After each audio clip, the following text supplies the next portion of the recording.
Yo, sorry we're running late. Ran out of space on StreamYard and had to fix that before we came out. So good to go, ready to talk about some football. Y'all ready? Let's get it cracking.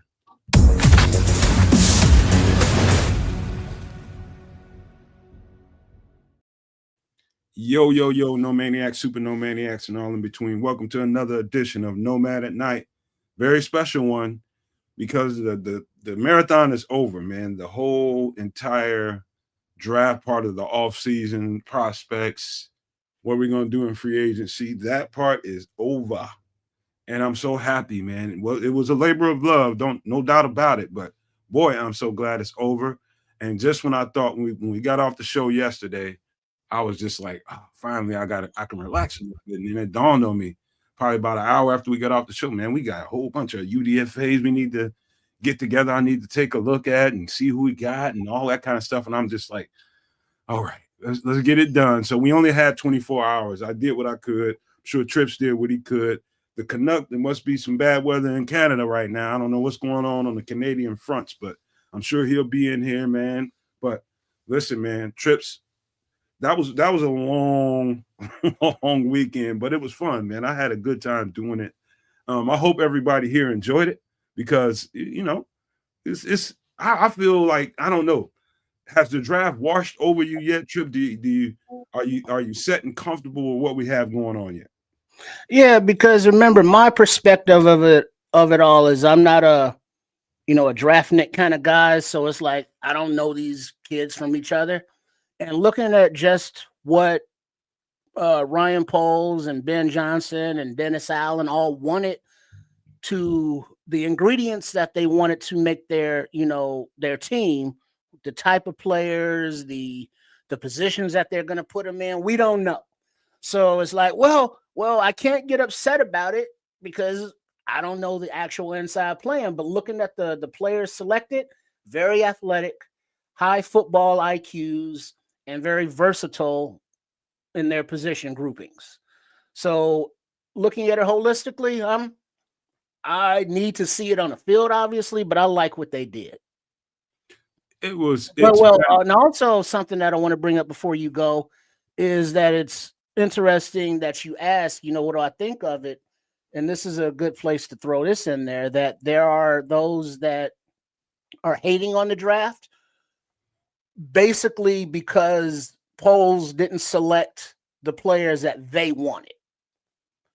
There was a post put up on Twitter that said back when polls selected Kyler Gordon in the draft, they were like, but why take that guy? He's going to be a bust. Booth is right there. Why didn't we take Booth? And I guess Minnesota took Booth, and now he's in Dallas, whereas Gordon is here, on his second contract. So all of the people that are upset, calm the fuck down. Y'all don't know nothing. and before you know what, I'm gonna get right back to that. Let me shout out to Patty Laura. I haven't seen in the show in quite some time. It's such a pleasure to see you, P. Hey. Pinky, that is. It's so nice to see you in here. And shout out to Marlon Johnson who renewed his Super No Maniac membership. Man, shout out to Marlon. Salute. But to that point, Triple R, listen, man, it's you got to understand, man. Everybody is on a different bandwidth when it comes to these players and what they're capable of, versus who they like and who they think is the best, you know, players for this team. I have Mm-hmm. my own thoughts, you know what I mean? But that doesn't override my mind and my mental frequency. And so did I, frag up and start breaking down if the players that I wanted didn't get on this roster. You had to know that before we get into this situation. It's going to be like that.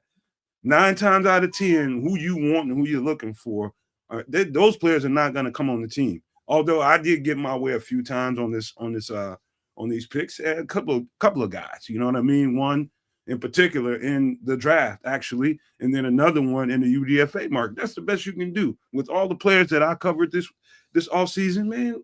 I was fortunate to see that. That means I was on the right path, and we were over here on the Nomad Network. But it's a little frustrating, man. That's why I avoid Twitter for the most part. I post stuff there and I leave. You know what I mean? It's not just like that place is. It's like a cesspool for negativity that just negative people are just attracted to that space. You know, there's some good people on Twitter. I know many of them, you know, really good people. I like to talk to on there sometimes, but hopefully they understand while I'm not there. Man, it's not for me, man. I'm on a different frequency, man. That negativity and I know everything because I know everything. The Bears front office doesn't know what they're doing. It. I don't, you know, yes, I respect your opinion, but I get enough of it. Mm-hmm. And now we won't know actual grading possibilities for another 2-3 seasons. So it's just now basically, well, what do you think? What do you give the grade? It's like, oh, I give it an A, and then the player sucks, and it's like, well, why'd you give it an A? He sucked. Well, I didn't know at the time, so why'd you give him a grade? Right. You know, it is like that part of it. Like I remember, I think kids might have mentioned that when we were the last day on the show yesterday. What grade would you give it? I just said A just to get it out of the way, but it's like, I don't know. We got to see if they can level up, man. You know what I mean? Every last one of them, I can tell you, it's moon and stars and all kind of constellation in the conversation because I think highly of all these draft picks that we got. You know, it might have differed with where they picked them up at, and that's probably my only beef if I have a beef, which I don't. But if I had anything to be pessimistic about it, it'd be where they got these players. You know, some of them anyway. But other than that, man, there's some dynamite ass players. You know, like I tell you, for instance, man, like Ozzy Trapilo, offensive tackle out of Boston College. That guy's tape is so good, Triple R. It's boring. What do I mean by that? You watch an offensive line play and you're looking for the flaws. You're looking for some kind of fight or something you can find yourself talking about. And the guy's tape is so clean.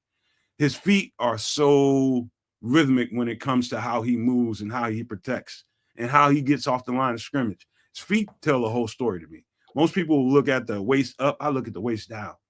And that guy's lower body, man, he's going to be, I'll just tell you this, it's a lot to be talked about here because I got some thoughts about what I think they might want to do with him and what some other guys, how they're going to fit into the scenario. But either way, I know this, we got exactly what we wanted as far as depth goes in the trenches on the offensive line.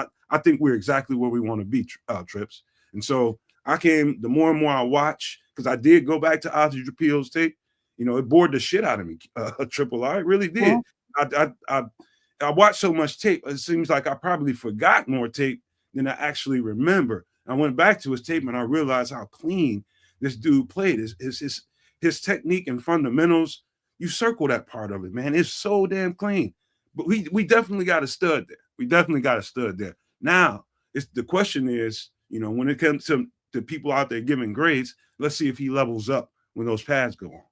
Well, and also for the people out there giving grades, how would you grade, let's say, Ozzy different if he was, competing with Amagaji and Braxton Jones for left tackle? Or, as Coach Johnson was saying, they're going to get in Hallis Hall this week and figure out, where they want to put guys left or right side. So Darnell Wright could be left tackle, whereas Ozzy, is fighting for your starting right tackle job. So he looks like what I saw of him, playing, he was very solid, good footwork. He can get out and move. And in the lead blocking way, he was like a wall as a pass protector. So, I mean, it looks like a very good, solid pick. The Canuck just busted up in here. I'm going to wait and see if he's coming on the screen. Boom. There he is. What's going on, Mr. Narcolepsy? Yeah, that's a me. Man, just a couple of little household items I had to bang out before I jumped on the screen. So good to see you guys. Happy Sunday, happy draft, and now we chop it up as far as. You in and out, kids. Audio went out. Audio's out. You're still talking. Can't hear you. He's trying to figure it out. Well, I'm just letting them know because, sometimes you try to test stuff and you talk and nobody says nothing. It's like, well, is it working or not? I think the people, sounds like the people in the chat at least went to the tape and saw some Ozzy Trapilo and they came away happy. Yeah. And that's the sign of a good offensive lineman, one that's boring. Because guess what? You're not calling his name a lot because he's not getting beat. For sacks, he's not committing penalties, pre-snap or post-snap. It's like, dude, that dude's boring. Exactly what you want in offensive lineman. All right, You check 1, 2. We good? Yeah, you good. Yeah, now we good. All right, I thought so. All right. We were talking about Ozzy Trapilo, man, and I was telling Trips before you got in here. I don't know if you heard this part. I was just like, you forget when you got to do all those players, man. You tend to forget more shit than you remember. You know what I mean? It's like you going from player to player to player to player. And Ozzy Trapilo is just one of those guys I did early on in the process and just kept it moving. And I forgot his tape for the most part until I went back to it, and I remembered how bored I was watching that shit and couldn't wait to get out of it because he plays so clean and it's quiet. It's like, good luck trying to find something bad to say about Ozzy Trapilo. He's outstanding. Well, that's kind of what you want from an offensive lineman. You want it to be quiet as kept, man. Really, right? You don't hear about the offensive lineman. You're doing yourself you're doing some positive things. Mm-hmm. Right. Now, once we're gonna get into those particular players. Actually, we're gonna get deep into the conversation about them because we got, not only did we get draft picks, we got UDFAs to talk about, but before we get into all that, because it's gonna, we're gonna take a little bit of time to do that because I gotta set up a graphic so when we went through each player, each round, and I want to see if you guys can remember some of the guys that might have been available and if you were disappointed at any given point to and there's our guy E. He just busted up in this piece. Let me make room for him. You get in when you want to, E. You got the tools, but I'm glad he came too, man, because when I pull up that graphic, I'm just gonna give everybody a chance to give any shout outs they want to give out. What up, E? Do if you want to do any of that before we get started. Fabulous Mr. Ed. What up, E? Hello, Wilbur. Yeah. So, all right, let's just get right into it, man, because I'll just put this graphic up and you guys will not be seen. You will be heard, but we can talk about what was going on. And E, I'm sure you're going to have a ton of things to say about what was going on then and what you might have been thinking. Here's your chance to speak on it as I put the graphic up. So here it is. This is round by round how we did this draft. And hold on for a second. King Buka. This is round one. I know what I was thinking about in round one when we got colston, Loveland. Start anywhere you guys want to. Was it a shock to you as much as it was to me? And what were you guys thinking about when we grabbed him? Everybody in the chat, chip in too. So rock, paper, scissors, go, Ed. No, I'll kick it off while we're sitting here. So initially it was a shock because in our conversations, he was not our tight end one, right? So the Bears essentially had their pick of the litter. If they knew where they were going to pick a tight end in that position, we didn't have him one and he was picked up. So the first thing you look at is that's a shock. And I challenged us. I said, all right, let's go back. Let's see how he compared to our other tight end and see if this was a fair pick or not. I think after looking at that, there's a good argument he could be tight end one, which would then make this a good pick for where it is. We all agreed that maybe it wasn't a good idea to trade up for a running back, and the other two running backs were not worth picking in that position. And then if you didn't have an opportunity to trade down because you needed a dance partner, you had to pick someone who was going to make a positive impact on your team. Then you start to compare how Detroit ran their offense last year and the components they need to be able to replicate something similar in Chicago this year. And this was the perfect piece, right? This was the perfect piece. And this also lets you know that Poles was not out here on a limb making decisions by himself. Oben was in there ensuring that he got the right players to execute his vision. And this was one of the key ones. So you nailed something there, and part of it was that dance partner thing. So there were dance partners to my understanding. But here's the thing. They wanted to go to the dance with our date, right? They wanted to go to the dance with Colston Loveland. Mm-hmm. So what do, right? Do you trade out of that position, or do you select the guy that the folks are trading up for? And if you noticed, all trades kind of ceased for a minute in that first round. They just stopped, which means he was probably a much higher touted talent than anybody really was paying attention to. And then you go look at that tape, and it comes off. He does come off along the lines of a Gronky Kelsey type, and I believe that's what we all sort of think Cole Kmet has the ability of being. He just hasn't quite reached that yet. So maybe you give this kid the opportunity to be that upgrade that you're talking about. Do you know what that trade offer was? I don't, but one of them I believe was coming from the Colts. I believe the Colts were trying to trade down for Colston Loveland. I can only assume it would have been 14 and 45. Yeah, because from what I saw someplace, I don't remember where, over the weekend, but the teams were looking up to move to 10 to get Loveland. Not that teams are going to tell the Bears who they're coming up to get, but, rumors, and they say, oh, they're looking for a tight end.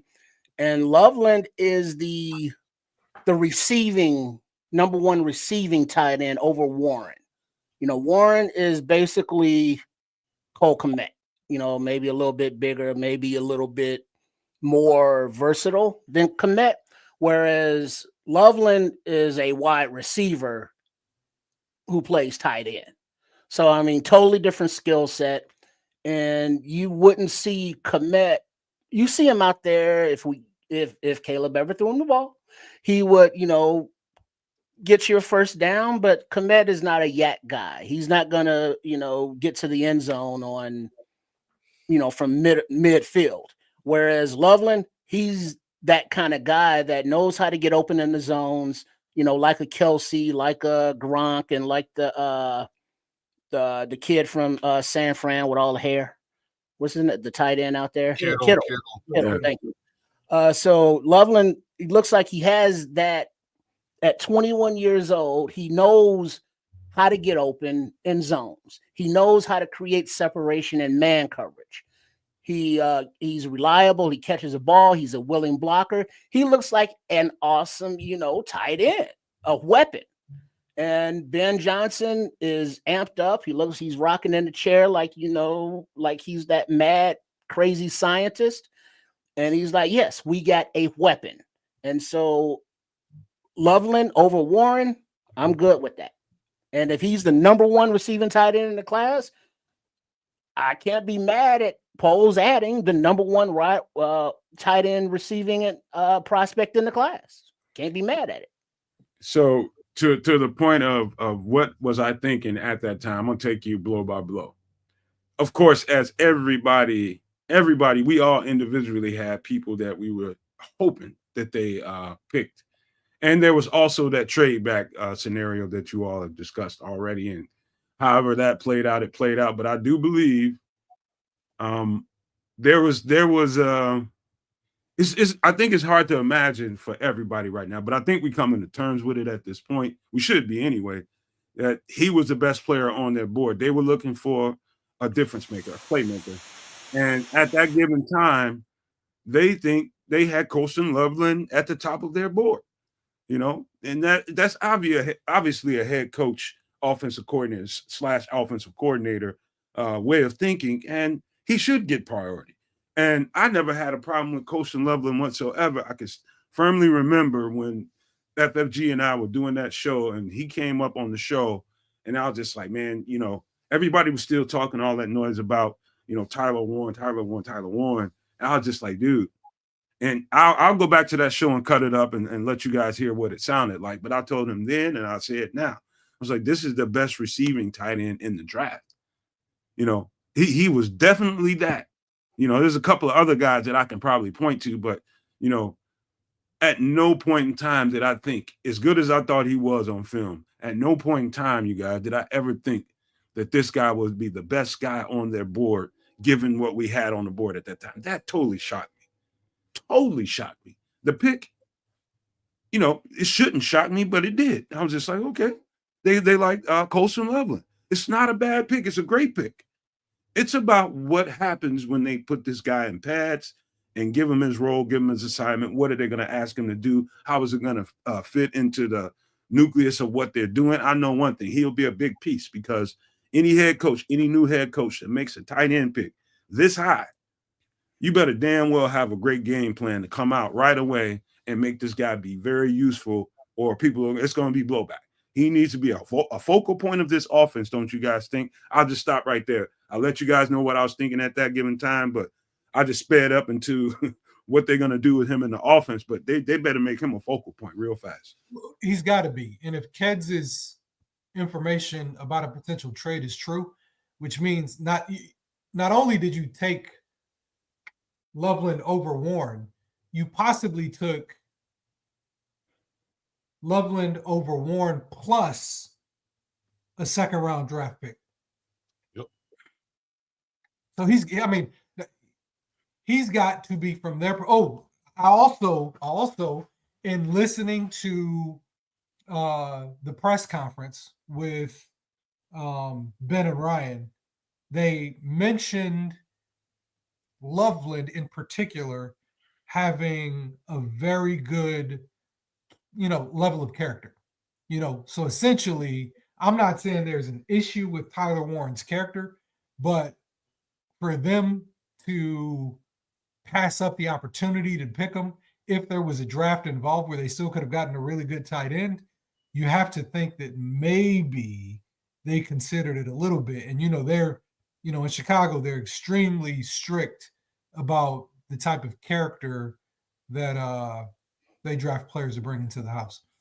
Well, they threw all that out the window with Shemar Stewart, but back to Colston Loveland.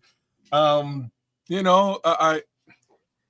to look at it like this. So the focal point of the offense last season was what? And I will answer my own rhetorical question, and that was the slot receiver, right? Because whoever is in the middle of the field, aka Pro Bowl caliber wide receiver Keenan Allen. In this situation, you can keep Cole Kmet where he's at, 12 personnel, and now you have Colston Loveland basically in that same in the same area, right? Like I can easily see the transition moving towards him as a mismatch in those situations. And that's real interesting to me because one more time, we did not re-sign Keenan Allen. And a lot of the focus of this offseason was on that slot role. Duvernay, Zacchaeus, right? Those guys are all in that slot. And I think personally that slot position is sort of going to be a bit of a rotation between Colston Loveland and who's the other homie? And Luther, right? Those two guys are going to sort of switch up in that area of the field and be very dominant. So that's how I feel that they're going to be that's how I feel like Colston's going to be going to be used in this offense. Shout out to the Bishop that just busted up in this piece. What up, Key? Yes, sir. Bishop, what it do, my brother? We got to chop it up soon. What up?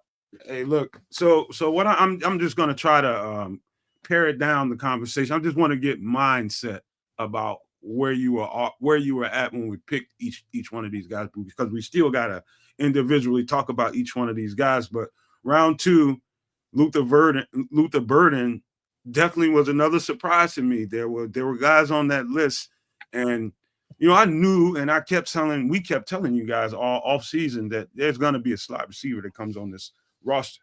They're definitely eyeballing a slot receiver. Did we not say that ad nauseum over and over and over and over again?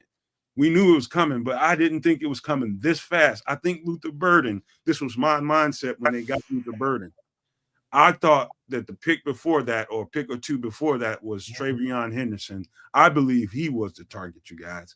And so I was still surprised that it was Luther Burden this early. I thought it would be another running back at that point in time. But that's where my mind went, was running back at that time. But they went slot receiver. What was you guys thinking about? Trips, Ed, what do y'all think, man? Go ahead, Ed. I don't know if you guys watched the clip, but right when they were getting ready to draft him, Antoine Randall L was right in between Ryan Pace and Ben, basically geeking out. And so you're looking at it and you're like, why is Antoine there? They must be drafting a receiver. Sure enough, Luther gets drafted. And you look up and you look at his tape and you go, shit, they're not playing around with offensive weapons this year. Like, this team is going to put up, or they're looking to average close to like 30 points a game because, I mean, they are stacking the deck. And I go back and I'm looking at he's kind of like DJ Moore a little bit, like, same height, hands, yak, but he's faster. And then I start to look around and I go, this guy is probably like what they meant to get when they drafted Velus, right? So when you look at Velus's Tennessee tape, it looks really good, but this guy does it and has his shit together. He doesn't have the same oops and same weirdness that he has in the role. Now, I'm not even talking about the special teams part. If you take away all the BS that Velus used to kind of screw up on, this guy seems to be able to deliver what they hoped he could. He's definitely a bomb. Were you guys thinking, Trips, were you guys thinking another position before Luther Burden got drafted, or did you have nothing on mind? You just was like, okay, let's see what they do. Yeah, I was going with the flow, but it seems as though Luther, a chair is not a chair, even when there's no one sitting there. He was just sitting there on the board, and he seems like too much of a playmaker, of a dog, of a weapon to pass up. Can I hold on for 1 second? Ralph Love just busted up in here talking about some Nomad. That's your draft board, not the Bears. That's the problem with the fans. They listen to you guys. Ralph, I almost said something real ugly to you, man, but I'm going to let that slide today. I feel good, man. I got me some good sleep and I ate some Wheaties, man. I'm going to leave you alone, but carry on, Mr. Triple R. Yeah, so, I mean, how it's like, well, at that position, we should have took running back, Henderson, Judkins, or whoever. It's like, well, maybe, but we can get running backs later, as opposed to the weapon ability of Burton. You put the ball in his hands, it could be a home run at any time. So, I mean, he's a dog, can't be mad at it. Defensive end, edge, defensive tackle, offensive line, all of those guys were on the board, but talent-wise, it looks like Burton was BPA. Can't argue with that. So this is, and Nomad, I think you hit the nail on the head. These, and I also have to sort of give Ralph Love a little bit of love for what he's saying, and I'll explain. So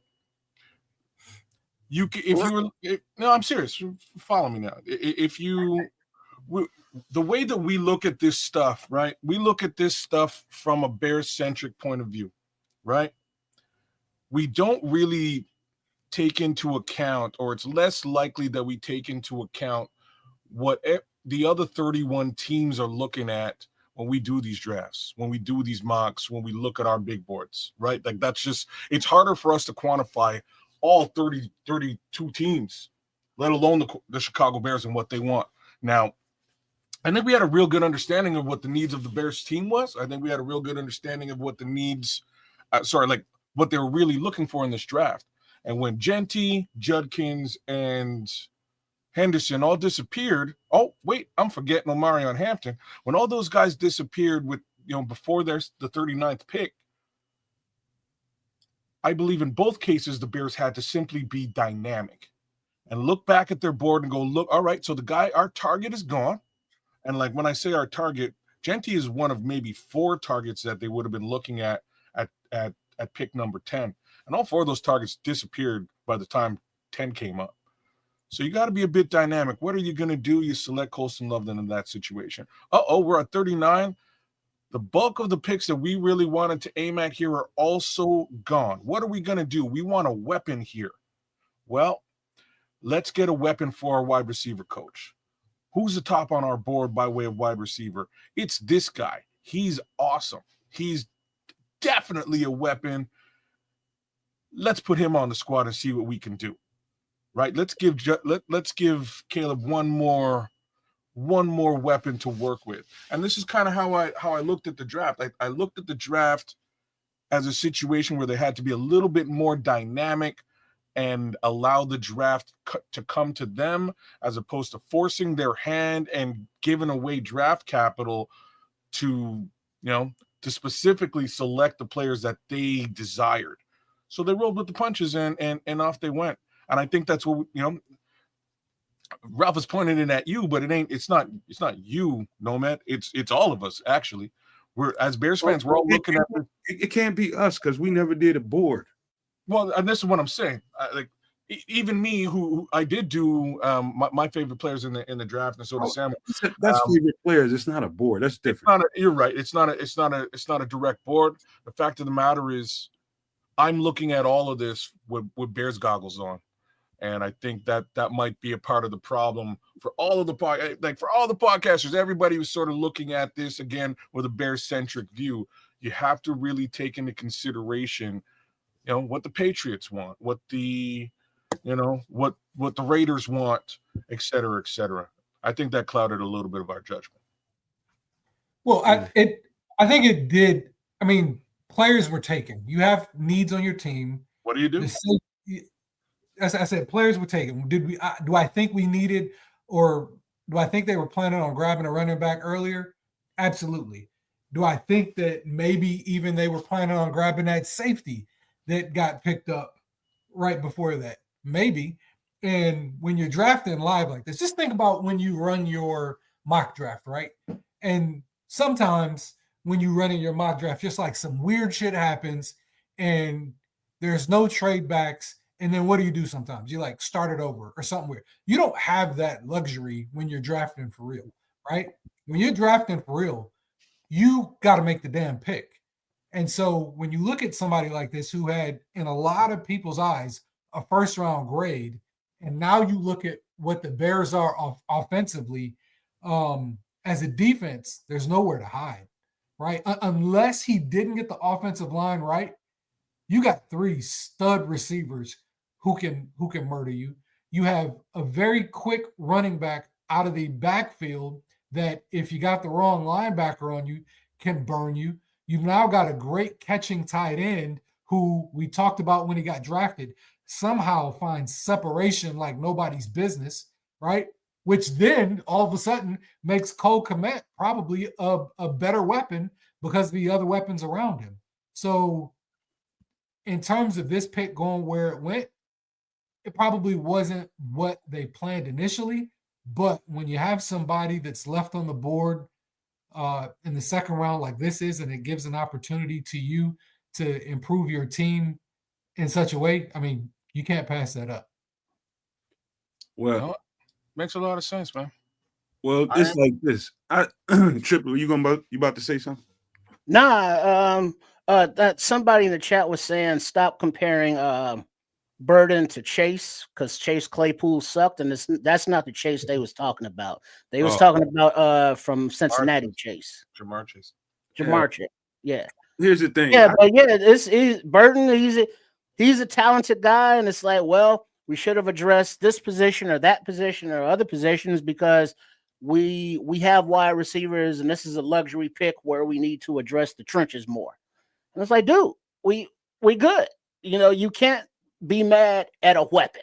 So yeah, I'm good. So here's my final thought on this pick right here, and this is to,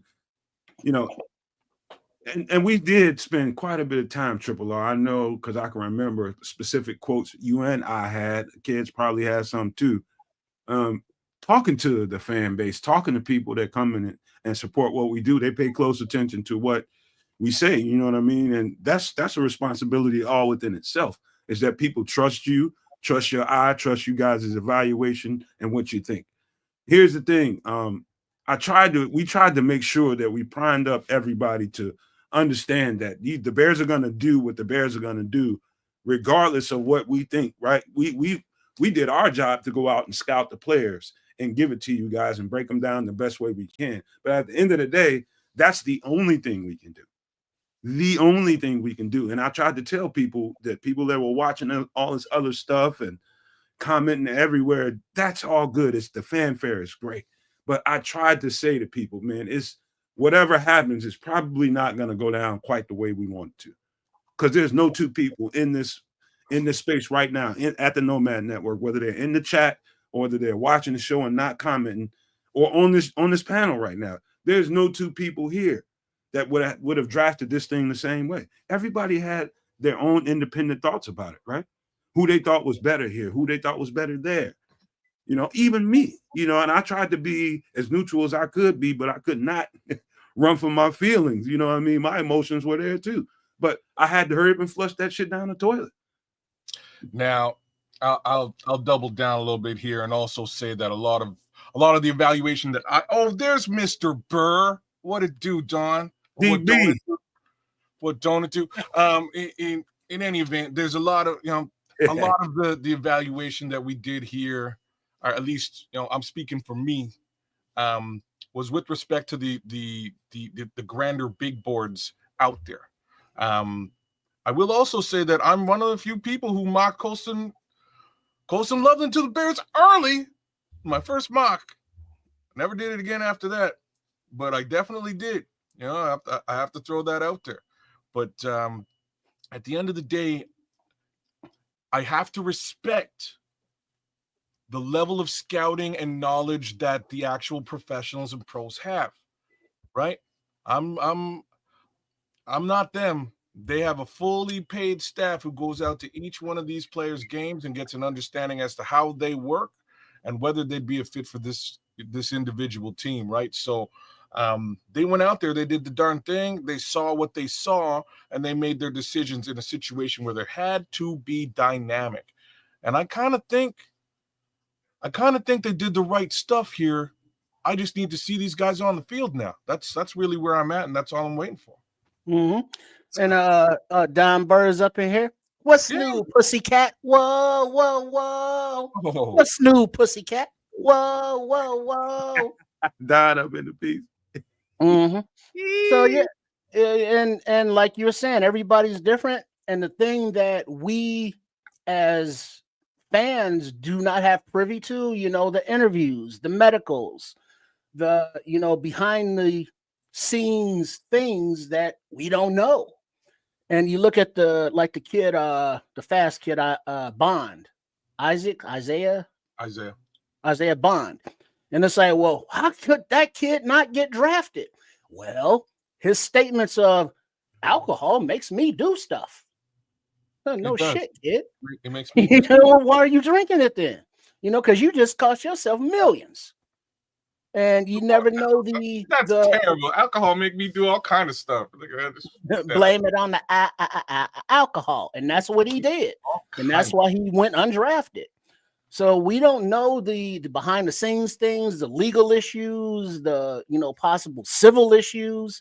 There's a lot of stuff going on with some of these prospects that we're not privy to, and so when we put them on our boards or our mock drafts, it's like, yeah, that guy's good. It's like, yeah, on the field, he may have talent, but he got some shit going on off the field you don't want no part of. That's very true, man. We don't know about we're not interviewing these guys. We don't know what's going on in their heads, how that translates in a room with other people, right? Some people are assholes. Just putting that out. You really never know. So a lot of those little factors that we don't get the opportunity to dig into, and I'm saying this as a grander from a grander podcaster perspective, you know what I mean? Like this goes across the board. Doesn't matter who, like what channel you're watching. Everybody sort of had their favorites and ideas as to what we should do in this draft.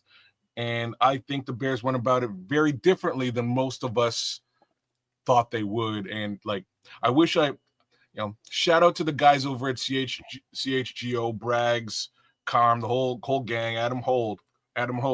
But the look on Adam Hogue's face when we drafted Colston Loveland was a very interesting look. Feel free to go find that clip. I'm not gonna. You mean of disappointment? It was I would quote unquote call it a chagrin. That's what I would call it. That's the main. Never mind. I was going to say. But I don't blame the guy. What it really means is, and no, I don't, because we all have our own convictions. I wanted Ashton Genty. You know what I mean? We all have our own convictions, and I know how much he wanted Mason Graham in that spot. Facts was both his guy and my guy were long gone. So where do they go? What do they do? It comes down to actual. It comes down to actual scouting, right? That's what it comes down to. And development. Can we develop this guy? Let's scout. What does our big board look like? Let's get that guy, and his name is Colston Loveland. Here's what it comes down to, bro. It came down to, now I'm gonna be a little bit brash when I say this, but I'm not gonna point no fingers. It came down to, and this is just me defending the fan base and like in their feelings. I'm just defending their feelings because they got ginned up intentionally by a bunch of podcasters, big name podcasters. That was intentional. I don't like them. But now let me. I got a question there, Nomad, on this tip. Kids, Ed, chat, everybody. Not calling out Hogue or guys like that, but reporters who are actually reporters in Hallis Hall having their own opinions of what the Bears should or shouldn't do. And putting those opinions out as opposed to just reporting what the fuck is going on. We don't need your interjections of who you think or what. Just tell us what Johnson said. Tell us what Pohl said. Because guess what? You have access to that place. So having that access and then coming out and having your own podcast and your own feelings is very confusing to the listener. Whose ideas is he putting forth? The ones that he heard in Hallis Hall or his own? And if they're his own, why do we care? We listen to you because you have access to Hallis Hall. Don't nobody give a fuck about your opinion. So that's just me. Hold on, before you go, kids. Let me just, because this is the important part of it. Here's the problem: when you don't do the work that you should do, you call yourself a Bear Scout or whatever you call yourself. You don't put in the work. And you're just making clickbait material, and then when you start seeing, notice that when you start seeing the thumbnail saying the Bears have to, emphasis on have to get this player, the Bears must do this, the Bears need to do that. They know that there's tons of people counting on leaning into that because there's a lot of people that felt like we should have got some of those players. Here's the drawback: do the fucking work, scout these players. Have more to talk about, show the different options from one part of the draft to the end. Nobody wanted to do that. So I'm just basically defending some of not everybody in this chat right here, right now feels this way. Some people just like, it was cool. But other people are just like, come on, dog, y'all let us down this rabbit hole. And I'm defending their feelings because it was us over here doing hard work, and we weren't the only ones. There's other people, Swift and other people that was getting into this draft hardcore. But I just don't like those that make all that clickbait material and then just lead these people to, it's almost like leading them to slaughter, man. And it happens every year. I'm just tired of it, sick of it. Just give your opinion and get on. Like Triple R said. Eddie, you look like you got a mouthful, man. I'm gonna let you go, but I definitely have some comments here. In the post-draft wrap-up, Poles and Johnson were talking about the environment that they had at Hallis Hall when they were getting ready to draft. And Ben Johnson was extremely impressed by the way Chicago appeared to like have their shit together. So much so that I think Ben Johnson thought that Chicago had a better draft environment than Detroit, just based on me reading his words and body language. And Ryan Poles follows that statement up with Kevin Warren and the team with the Bears provided them essentially an endless level of material and resources as possible. They had software that allowed them to do things and run simulations that other teams couldn't do in real time, right? And so when you put your board up and you look at where everyone is, and you're trying to kind of figure out where things are, the layman reporter doesn't know what the hell is going on. Like, he doesn't have access to the scouts. He's not in the meetings with the players. He can kind of get I heard, he can relay hearsay to you, but he's not gonna get that scout's notes on body language on that. He'll get what they release to him. And so we will see. Again, this is Pole's third draft. So we are going to have an opportunity to see, when you have a discerning eye like Ben Johnson with the technology and resources that the Bears have, how it all comes to fruition.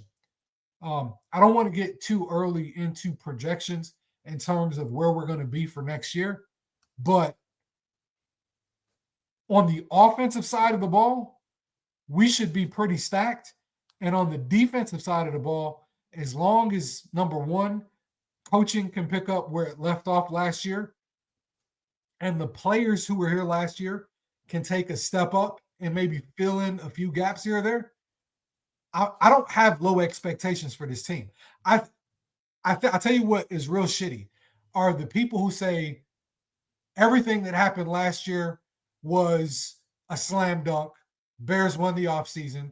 Before the draft, they say the Bears won the offseason this year. They give the Bears an A for their draft this year and then say 9 wins, 10 wins. Bullshit. You have the trade like they had against Carolina. You pick up players. You win 2.5 off seasons, and you have 2 A drafts, 10 wins. Get real. You should be fighting to win the division at the least, and at least have a conversation about going or fighting for the NFC Championship. You should win. Hold on, no man. Hold on. I told you I didn't want to get ahead of myself, but you got so far ahead of yourself, dog. Like I don't, you know what I mean? I can't even. I gotta give a hold on, kids. I gotta give people a shout out. They gave us a shout out, and I don't know if you guys seen it because y'all were talking, but people gave us nothing but praise earlier in this chat, talking about how much work we put in over here, and they thanked us for all that work we put in and all the people. We got them prepared for all these players that they were seeing out there. So they was just giving us a thank you. Just had to shout out to them for that. Go ahead, kids. My bad. Yeah, so yeah, you got a little bit ahead of yourself. I'm not gonna get into any of that until I see human beings on the field and a little bit more of what that looks like. I will not give an early projection there. But what I did want to follow up on you with was your comments respecting those reporters.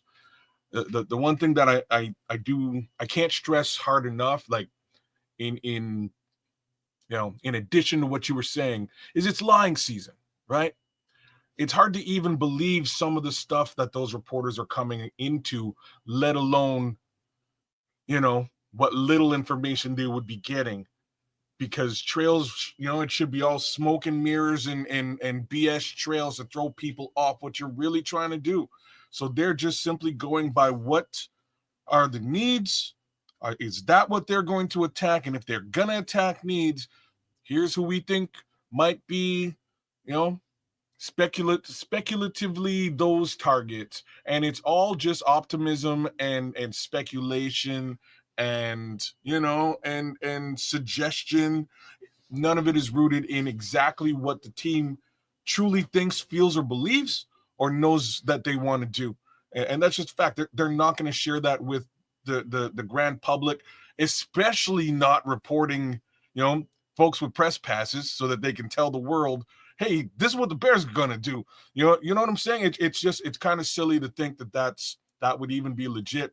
So folks like us, folks like those guys with the press passes have to take that information, disseminate it, and I'm just gonna to double down even more so on what I'm saying.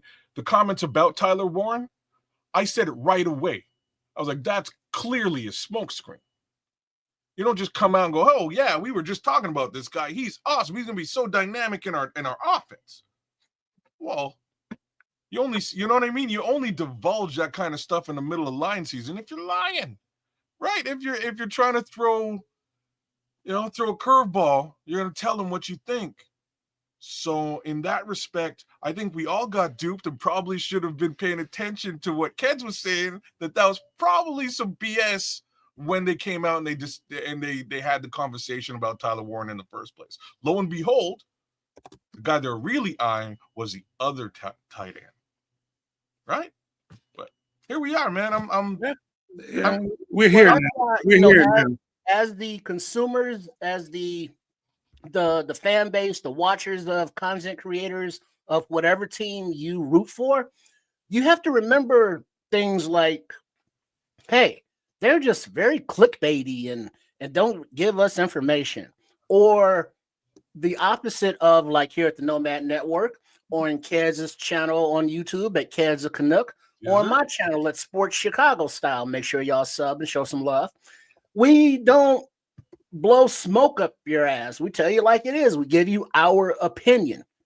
And you can fact check us, as Nomad said, or somebody said that Nomad had the receipts for the draft previews of the prospects. And, we put in the work. So when you choose what podcast to listen to, what show to listen to or watch, make it worthwhile and don't waste your time with the bullshit. You know what I mean? You click on the bullshit and you support them. The algorithm promotes it, and now they're still there. So just go to the content creators that keep it real. That is so right, man. I'll put the last little period on that. I'll show you where it makes a difference. The key word that Triple R said is the algorithm. You guys give them the energy, they take it and run with it, and they get, these struggling podcasts like ours and Triple R's and what Keds is doing. We're the one giving it to you, 110% giving you balls to the wall coverage. But, we're the ones suffering because these bigger channels and these bigger podcasters lure you in with some of the clickbaiting tactics. That's all we doing is taking the veil off for you. That's it. That's all. Ain't nobody saying nothing about anybody individually, just letting you know what the tactics are. So go above and beyond and make sure you support channels like this that you knew you got a whole lot from. And we appreciate the thank yous. We did it for you all. We did it for you all. So I'm glad y'all enjoyed it. We'll go even harder next year and it'll be even better. But I'm giving us the trophies as the kings of the off-season content when it comes to these prospects. Nobody did it better than us. I'm claiming it for us, period. But let's get into there's some other stuff that's going on. We'll start low and then move up. Okay. And let's go here because I know not many people, and there's even more to this list than even you see on the screen. And these are the tryouts so far, guys. And these are the UDFA tryouts. They're probably some of them probably happening. I doubt if any happened today on a Sunday. It's probably going to start happening tomorrow. But this is a smaller list of probably about 5 or 6 more guys that just got added to the list right before we went live. This is the list of UDFA tryouts. We did not sign them yet. We're just trying them out and seeing. I think they've got a couple of positions that they want to see some other guys at. And you'll see as we start getting into the actual UDFA signings, who that they've like, okay, let's bring another guy in and work them out. And let's see if we can get somebody that might be a little bit better, but we don't know. So this Gio Paez is a defensive tackle from, I think, Southern Illinois or somewhere like that. Cole Nelson. I liked his film a little. LSU. Okay. Go ahead, Triple R. You might got the list in front of you. Oh, yeah, I do. Gio Paez, defensive tackle, LSU, 6'3", 305 pounds. Defensive end, Cole Nelson from Virginia Tech, 6'3", 251 pounds. Defensive end, Jalen Bailey is. Hold on. I got to scroll up a little bit. I got to remind them. I made this graphic I'm not, 2 or 3 hours ago. There's more people on the list. Right, yeah, I do not have Bailey on the list I'm looking at, so to be determined. Offensive line, Sebastian Perez, Eastern Illinois, 6'4", 308 pounds. Linebacker Michael Batten from Houston, 6 feet tall, 222 pounds. You got more? Is that it? No, you got the list in front of you. I don't. Okay, well, let me just go through the list then. All right, Major Burns, safety from LSU, 6'2", 207 pounds. Power Echols, linebacker, North Carolina, 5'11", 237 pounds. Hold on. That's the sign, guys. I'll get to that list right here. So So tryout, I got Michael Batten, which we went through. We got Cole Nelson, we got him. Gio Paez, we got him. Sebastian Perez, we got him. All right, Vershawn Lee, interior offensive line from South Carolina, 6'4", 314 pounds. Whoa, time out for a second, Trips. Scrolls, do you know this for sure? That we got running back Donovan Edwards? This was one of the guys I kind of highlighted while we was live on the show. I hadn't seen that. Can you refresh your screen, Trip, and see if it's not on my screen. I haven't heard that one, Scrolls. Okay, he just saying, he said no. You know, Scroll talking shit. Vershawn Lee, interior offensive line, did that one. Jeremiah was a bullfrog. Hunter, wide receiver from Washington, 6'1", 208 pounds. Dominic Mazzati, tight end from UMass, 6'4", 245 pounds. Emmett Bowl, offensive tackle, Arizona State, 6'6", 310 pounds. Luke Elzinga, punter, Oklahoma, 6'4", 222. And finally, Devin Kirkwood, a cornerback from UCLA, 6'3", 197 pounds. Okay.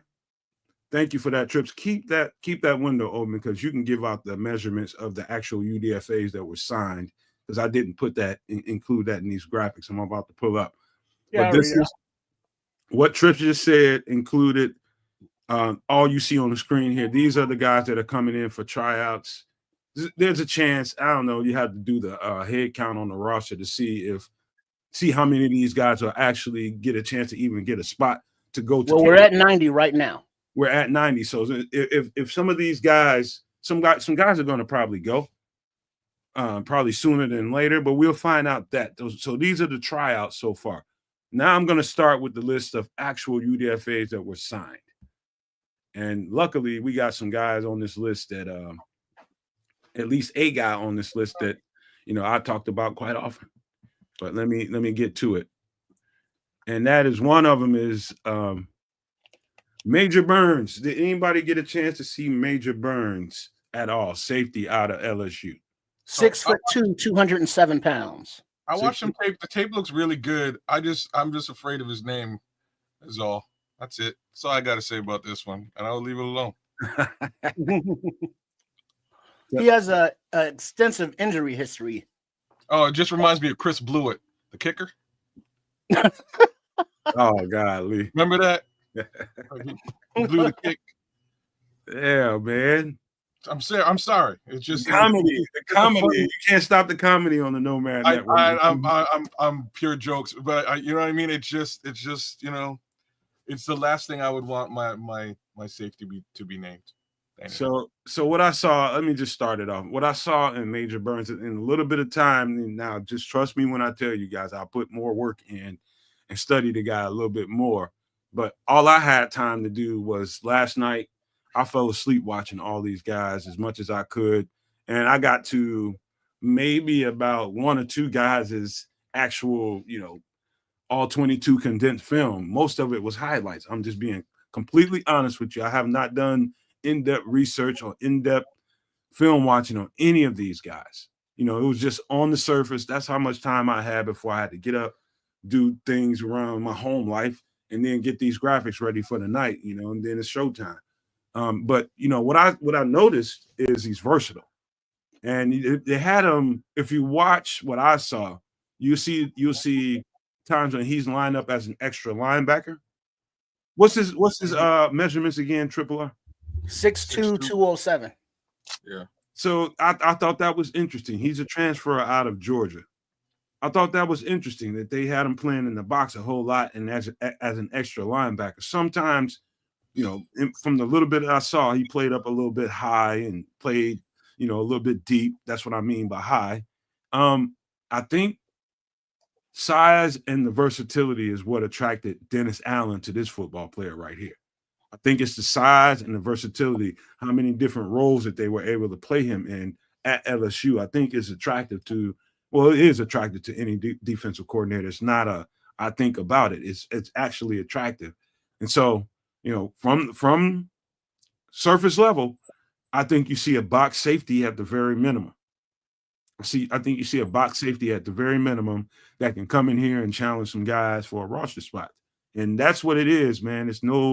I don't think he's going to be the next, Ed Reed or anything like that. I think they're looking at his multiplicity, different techniques they can line him up in, and seeing what he can do to compete with these guys. And I think that's all there is to it. But I did like what I saw. The movement, you know what I mean? I don't think he's majorly fast at all. I don't think he's a fleet guy. I just think he's got some versatility to him that's very attractive, and they want to see how far they can push this guy and kind of stress test him and see what he can do. Any other thoughts on Major Burns? No, I like the selection. Like I said, overall, he can definitely get down in the box. He can tackle, and he's got good field vision, man. The good tracking ability on that ball from what I was able to see. So I'm intrigued. All right. Let's get and before we go, Scrolls was just suggesting running back Edwards, but somebody said that he already signed with the Jets, I believe. With the Jets. I just double back and checked, but that's not the end of the running back conversation, though. Nomad? Nah. We'll see. Do you have a little something else on that sign list? Because I do. For the UDFA signings, running back? By way of running back, yeah. If it's Deion Hankins, I got it. It is. That's what I'm looking for. I got it.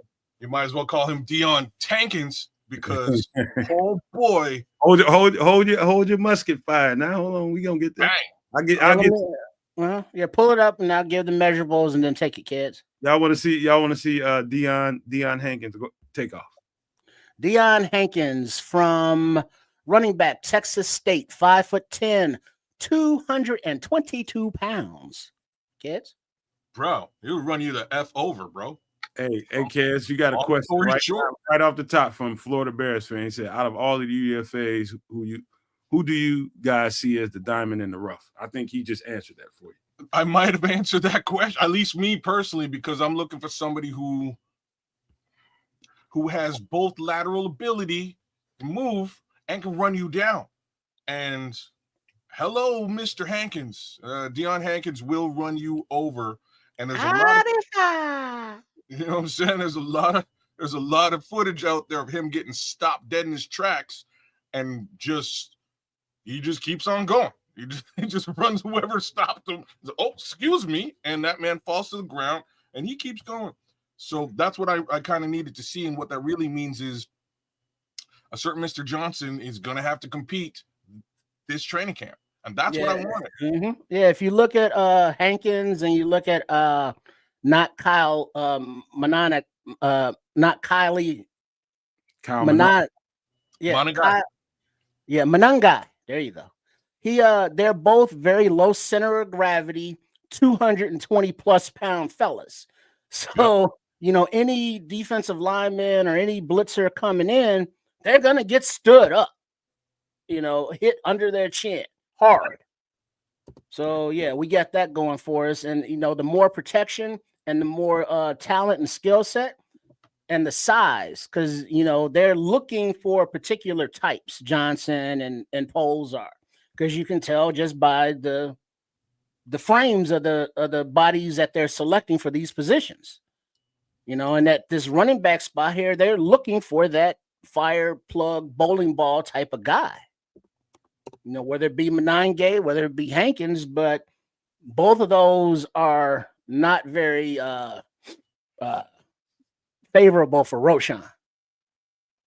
So, did you get a chance to check him out, E? You muted too, by the way. No, I see it. No, I'm watching him. He's one that's crept up on me a little bit. We know the running back room is going to be tight. Obviously, he's going to have to get in through special teams. When you look at who's there, not that we should have. I mean, obviously, you got to take the kid we drafted, plus Roshan and the guys that are there. Ian Wheeler's going to be back, who I really, really liked last year before he got hurt. This guy is just one of those, like, and I know you said he was 5'10". I see some stuff that has him at 6 feet, a deuce and a quarter. I mean, I saw 6 feet too. So I mean, that's a massive brother. So if he's healthy, if he can come in and run, I don't know what his story is, how he ended up there. I know that, he transferred and he played well. So even though we didn't draft running back high, I think there's some talent and we're going to have some competition in a running back spot when it comes time to get down the ball. And I'm looking forward to see how those guys get after it. You know what else I'm seeing from this kid? Like I'm watching a little bit now too. He got some breakaway speed on him as well. A little bit, doesn't he? Yeah, he's a bit sneaky fast. You wouldn't really expect it, but he's kind of sneaky fast. So here's my abbreviated thoughts about Deion Hankins. I think this just answered the thunder and kind of lightning. I guess you when we get to Kyle Monangai, we'll have a whole bunch to say about that. But this is definitely a thunder pick right here. This dude is he's a boatload, man. He runs the ball and he runs behind his pads. He runs hard, dude. It's like people just bounce off this guy, man. He's like, I don't want nothing like there's a couple of runs when he got into open field and dudes had the nerve, like running backs this big when you're an average size human being like I am. I'm 185, 190 pounds with a sandbag in both arms. And you got to tackle big cats like them. There's a way that you have to tackle them. You can't let testosterone and your whatever's going on with you, you're cocky and you just aggressive for whatever reason. I've hurt myself tackling guys built like this for the first time in high school. In high school, hitting a big leg dude like this in the worst part that you can hit him at, below the waist, you're best to hit him up top. Try to hit him in his chest and his shoulder, somewhere in between the numbers. But trying to hit this dude once he gets to full speed, dog, this dude he's a problem. And here's a little nuance about what I saw about him. For a big guy, you don't expect big guys to have good vision. You know what I mean? He's got some pretty good vision. He allows the blocks to set up, and he finds the holes. It's not slow. He's not fast to the hole and just running into offensive linemen. He's taking his time, and then when he sees the situation open up, he exploits it. He hits the gas, and like Ked said, he's got some I guess some cloaked speed, I would say. You wouldn't expect this guy to have a little bit of open field, but he ran away from a couple of dudes I see in just the highlights. I'll do what I can to find anything I can on the guy. Look at him, but I think this guy is he could be a nice piece, man. You put him in a camp, a physical football camp, pads on. He could show and prove some things that maybe it's a UDFA, man. You know what I mean? And I'm never gonna piss on these guys ever. I think every last one of these guys have an opportunity to do something that nobody thinks they can do. You know what I mean? So I just like the physical traits. I love the vision. And you saw a couple of a couple of passes. I haven't seen enough to say he's got natural hands because I only seen a couple of receptions, but I do like what I see on the surface, but there's more work to do. 4.7. So I'm checking out the chat here, man. There's some interesting stuff. So he ran a 4.740, which is pretty darn slow. Well, put it up, kids, if you see it. This is what James Weston is saying. He ran a 4.740, but his football speed is faster. Yup, and that comes off right on him. It comes off when you look at him on film so far. He looks much faster than 4.7. Folks were having a hard time catching him. So there is that. There's this other comment by, I swear it was Paul Rodriguez. I'm just looking for it now. There it is. Here we go. I need Hankins in a hybrid fullback role. Feed the young man. This is interesting to me, right? I think that's very interesting. You're able to keep somebody like this, a bruiser. You might be able to get that vaunted 1 yard when you need it. I do like this comment, man. I do. Me too, bro. You can get some blocking out of that. A guy like this too. You can also potentially, hate to say this thing, but I'm going to say it anyways. You can slide this guy into a more dedicated fullback role, and you can sort of move away from the Kramer experiment for what it's worth. All right. Any other thoughts on Deion Hankins based on anything you heard here? Did anything intrigue you, or because we can move on to the next guy if you guys want? All right. Seems as though we're ready to move on to the next guy. So while you cue that up, there was a question from Don Kitty Cat Burr. He wants to know if the chef was still on here cooking up food, and it's like a motherfucker in the kitchen. Chef Trips. Yeah, he's still doing the thing. Go to the previous videos here on the Nomad Network channel, or go to Sports Chicago Style, and you can find his channel there. And you too, Don Kitty Cat Burr, can have some good eating, homemade. And by the way, Don, shout out to y'all, man. Y'all got one of the dogs of the draft. I probably got, and you already know this, Don, because I can see you've been trolling. Looking at all our shit over here. Don just came out of the crypt to troll today. He's been hibernating like a vampire for the past 5 months since they got bumped out. As soon as they got bumped out, now the crypt opens up, the casket opens up, and here comes Don Burr to spread. But he's not wrong, man. He probably seen 5 or 6 cut-ups that I did of Tyleek Williams Scout. He's a dog, man. Ain't no doubt about it. Ain't no taking nothing away from him, man. He's a straight up dog. The amount that me and you were touting Tyleek, we were both touting Tyleek quite a bit. I have to agree. Yeah, you got yourselves a little bit of dangerousness on that defensive line. So we'll have to put that right up against our 2 new Pro Bowlers and see what happens. Yeah, man. We'll have more to say about some of these guys that got signed now. Deion Hankins is signed. He's not a UDFA tryout. He is signed. I don't know if y'all noticed that on the graphic, but he is signed. He's signed. All right. So here's the next guy. Let me shuffle us a little bit. Kid, you probably got to shuffle us one more time. I'm sorry about that. I got you. Let's get to the next guy. Let's get to the most recent one, and that's Jerome Robinson out of Kansas. Now, I watched these guys. Let's see. Jerome Robinson, defensive end out of Kansas, 6'2", 264 pounds. Now, I will lead this one because I spent quite a bit of time on watching the Kansas University. Just let me peel the scab off. They've got a better team than people would imagine, man. They are not known for football, but I've noticed in the last 7 years, me personally, in the last 7 years, they have recruited their asses off. I don't know how all of a sudden Kansas just started getting all these great athletes and these great football players at Kansas, a place known for basketball, man. But I tell you one thing, all over that roster, there are some really good football players. And this guy is one. He wasn't a guy that I went to the roster to scout. He's just a guy that I kind of noticed while I was there. And I'm just like, get him on the list. and he didn't get the 3 stars in the circle like I do most guys. He got the 2 stars, and he was just a guy that was still there. And it tells me now that I was somewhat right about not circling him and putting 3 stars around him, because he didn't get drafted. But this guy's got some traits to him. He's long.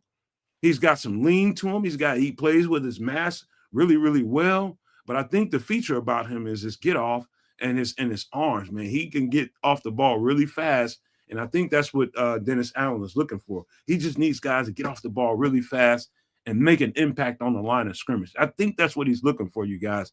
We'll have more to talk about as far as that goes as we get into the preseason and all that kind of stuff. But this guy is a typical Dennis Allen type of edge. And he's going to come in here and compete for some job, whether it be the last spot on the roster or whether it be a practice squad role. But if you check this kid out on film, you will like the traits given a 4-3 defense and what Dennis Allen likes to, kind of highlight. This guy's going to be I think he'll show up. I think he'll make it to preseason, and we'll see what happens after that. But I think he can flash, man. I really do. He's a little bit more toolsy than you would think. He's got to put that out there. He's got a nice long arm, and he's got a nice little ghost rush here that I'm starting to see all over this. I'm just checking him out now. And a spin move. He's okay. Yeah, he's got a bag of tools, man. He got a bag of tricks. So let's see how that pans out. I don't know. I'm not entirely certain what the arm length is, what his 40 time is, stuff like that. I'll have to double back and take a closer look at. But, a lot of the time these guys come into the NFL and they don't really have a bag of tricks. This kid seems to have one. And I didn't expect to see the spin move. He's got a spin, he's got a ghost, and he's got a long arm stab.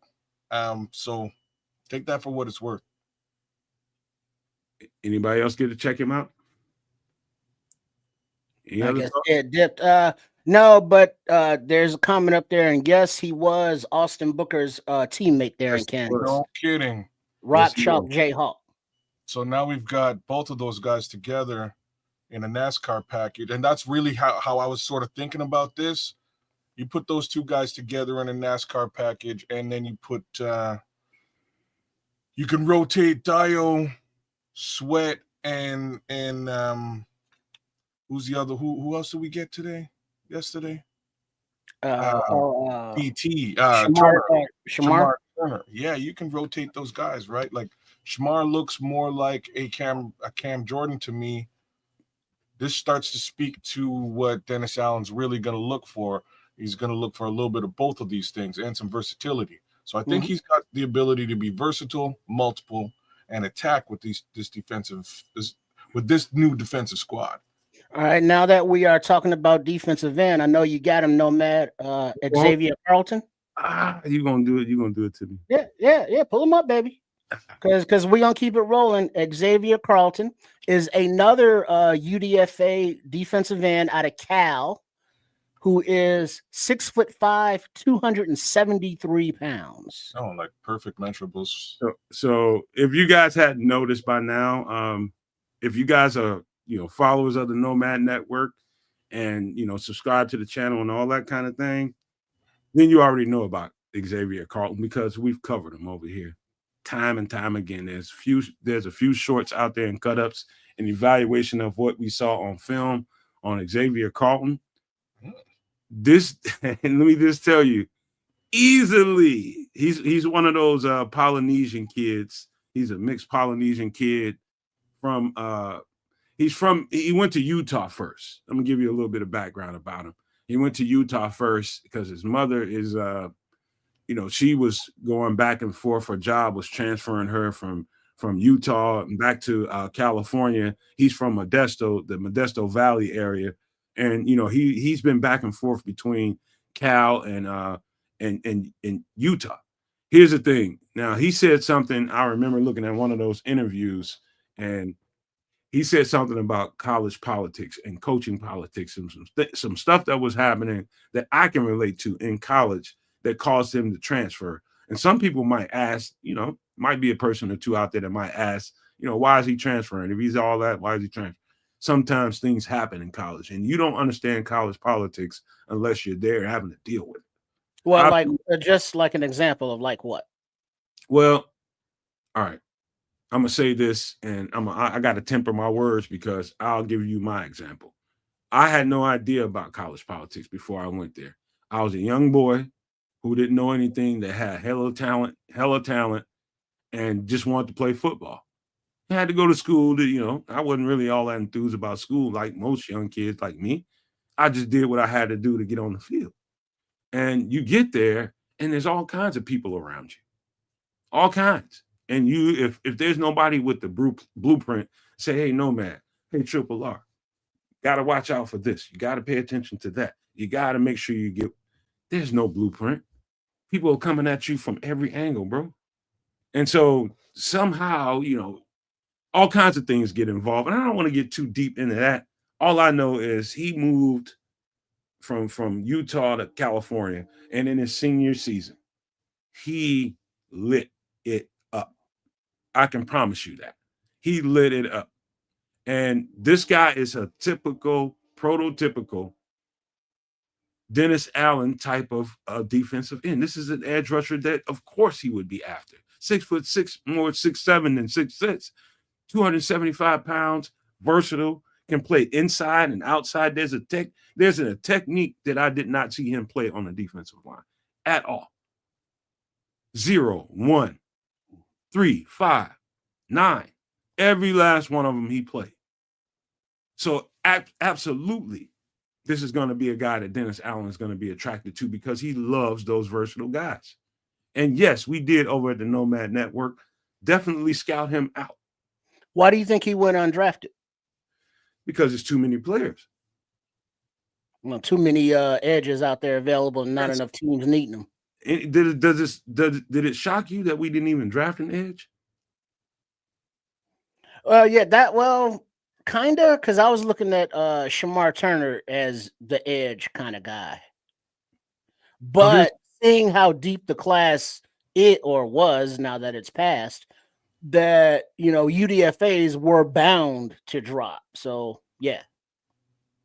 Yeah. So these two are going to be a little bit interchangeable. Y'all got to see this guy's tape.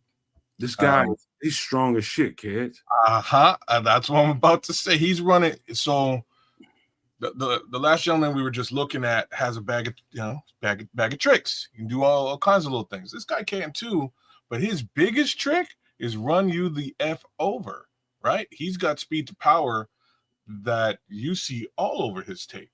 So I'm interested, right? Like we needed a little bit more bull rush on that defensive line.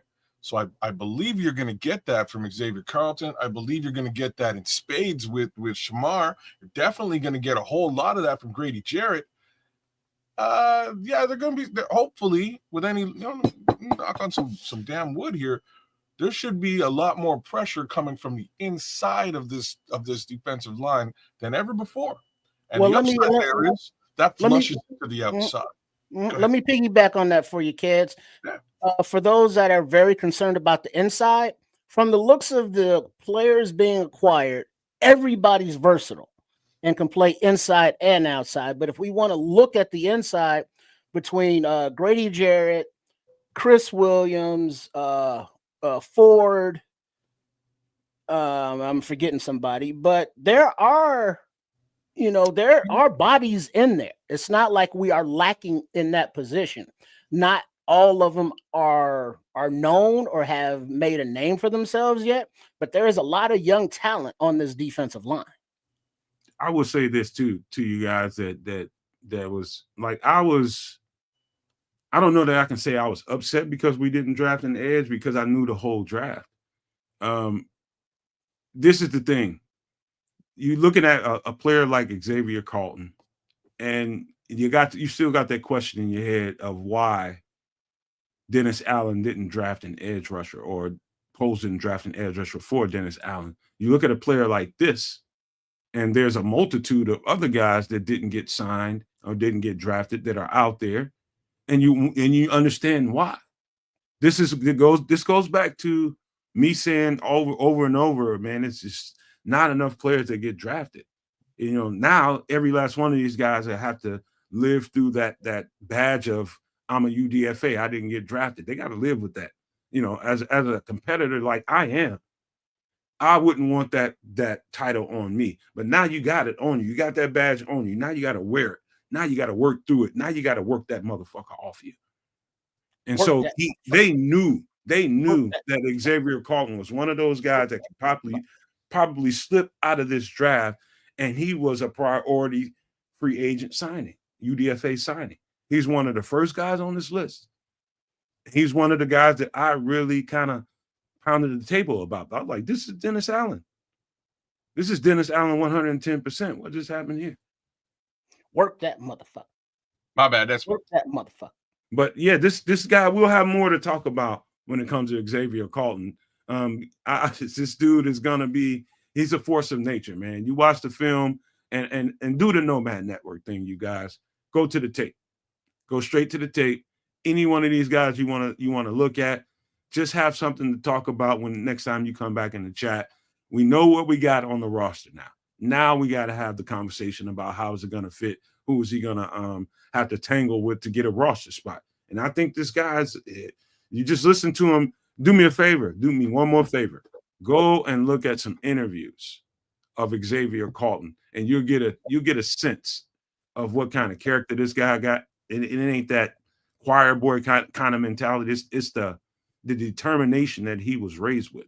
I think it's going to stick out to you. Somebody's going to come back in the next show and they're going to be like, hey, Nomad, I checked it out. Like, this dude is going to, hey, he's a leader and he's an example, man. I'm telling you, this guy has a strong chance of making this team. It could be a guy on this roster right now that won't have a spot because of what Xavier Carlton can bring to the table. I'm telling you guys, it's a Nomad Network special. Check this guy out, man. We'll get to the next guy. Wait, before you do that, the safety, bring him up. But yeah, Don Rob, you on the bubble, Don Rob. Hey, you guys make sure you like, share, subscribe over to Kez's channel. Make sure you like, share, and subscribe over to Triple R's channel. Do all that for us, man. Stop for a second and go over there and do that. Come back in the chat, man, and come back and let us know and give us a thumbs up to say that you did it. That would be great, man. It would be great that you guys went over there and did that on both those channels, came back to the chat. We can continue the conversation. But let's get to the next guy. You want to talk about the safety? Yeah, all right. Tysheem Johnson, safety from Oregon, 5'10", 201 pounds. Anybody? I'm looking at Don Burr's comment talking shit like always. And look at it, said, what take, Nomad? You mean YouTube highlights, breaking news, YouTube highlights, only show the good plays? Man, that's not true. Don't nobody, hey dude, that's you that watch highlights. I find all 22, bro. I'll break it all the way down, and by the time I get to this show, I give you guys the overlook of what I saw. That's it. That's what we do over here. But so Tysheem Johnson, give us measurements one more time, kid. Triple R. Tysheem is 5'10", 201 pounds. Interesting guy, man. He's one of those guys that it's just like, there's so many safeties in this draft, you guys. So many that it's like, it's hard to imagine. I've seen 40 safeties that I think should have been drafted, if that tells you anything. 40 of them. And we're looking at a draft that you didn't see a whole lot of safeties come off the board. I don't remember that many. Do you guys? There wasn't 4 or 5.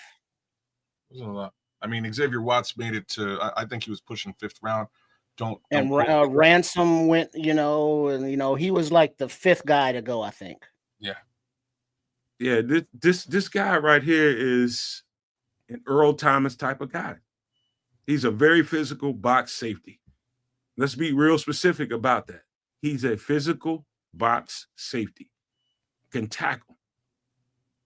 That's the key feature to him. He's got twitch to him.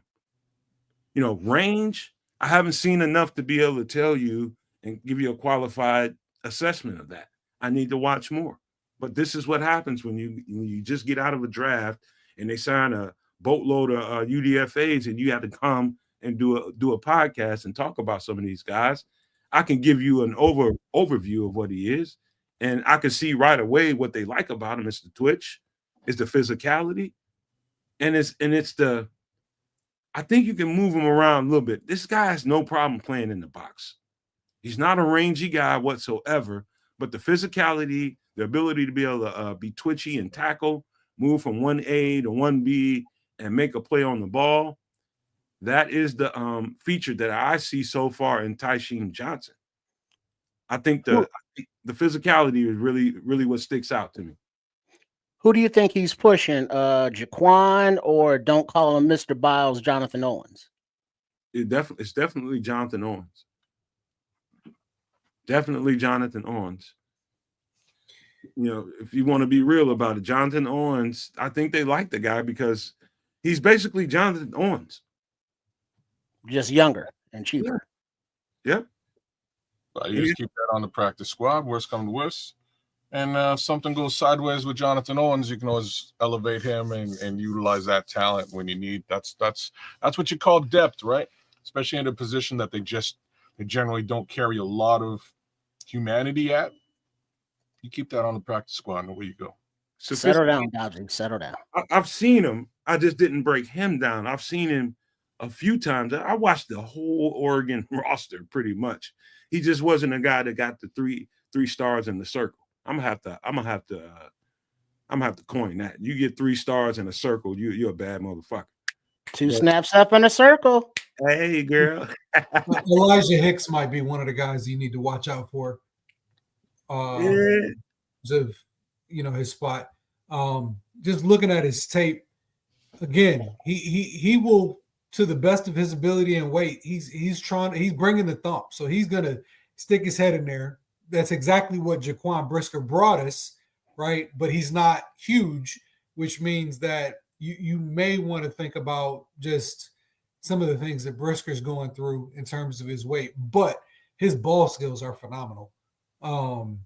He tracks and catches the ball like a receiver, based on just real quick looking at his film and understanding where he's at. So I think he's a guy who the Bears can get and develop and get a lot from in the future. And if something does happen to one of the guys in the starting squad, I don't think you'll lose. I mean, UDFA, but I don't think he's going to drop off that far. He reminds me, and I got to look at some more tape because Tyrann Mathieu got a lot of range, man. But this guy's body type reminds me of Tyrann Mathieu, the honey badger. Yeah. It gives you you definitely had those vibes watching him, man.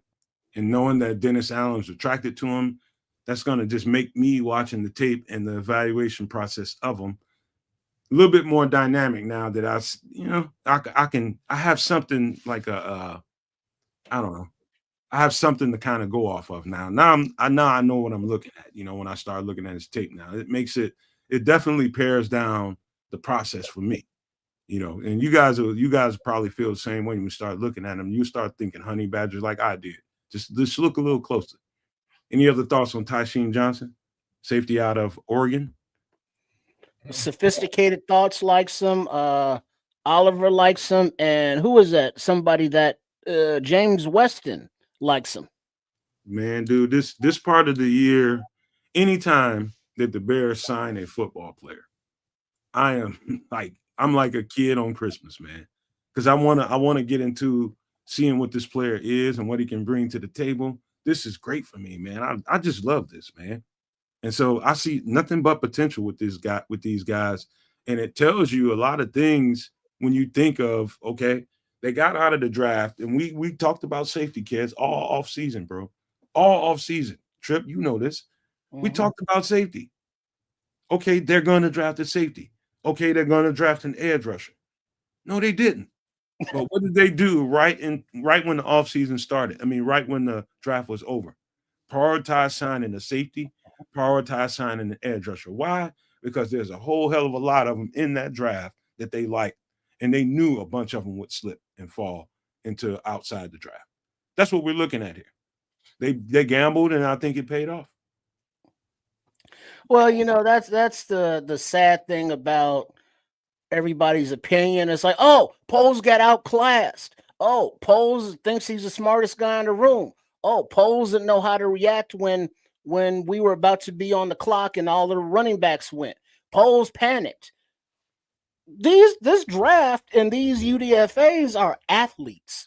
They are, team captains. They have high character, football IQ. They're tough. They're fast. They're very athletic and interchangeable. I think this is a good draft. And looking at these UDFAs and the possibilities, to push guys that on the bottom rungs of the roster is only going to make the team better. So I don't see how this is a bad thing. I'm loving what James Weston is saying right here. He says, bring the fire. He's talking to these guys individually. Bring the fire, learn the playbook, make the team. These guys got to be on cloud nine. Become a Chicago Bear with the new staff if you want it. It's there for the taking. It's there for the taking. That's the perfect way to say that, Triple R. I mean, because how did Coach Ben Johnson say it? He was like, we ain't got no goddamn depth chart right now. You going to come in, you going to battle. Now, we know that, like Dahlman and Tooney and Jackson are probably starters and, Caleb and all of that. But, the offensive line, if you are a Newman or Ozzy, come in and battle. You might be able to start. Shemar, any of these defensive end, anybody who has the talent and the hunger and the desire to want it can come up and take it. And it's like, wait, we're starting this rookie? What? Oh, shit. Okay. This is a new era, a new regime, a new time. We got an offense that, is trying to put up 30 points a game at least. We got a defense that's going to get in that quarterback's ass and not in a good way. No diddy. So, hey, I'm liking the direction. Let's go. Shout out to Foster Covers. I fucking love that human being, man. Motherfucking Foster. Big up Foster Covers as always. Look, I'm not fucking around. I love Foster, man. He's just great, man. He's just him. And he's 100 years old. You can't do nothing but love guys. I can't do nothing but love people that ain't scared to be themselves. And Foster ain't scared. Fuck the world, Foster. That's what I'm talking about. There's only one Foster Covers, y'all. That's a fact. Football Master Roshi, I call him.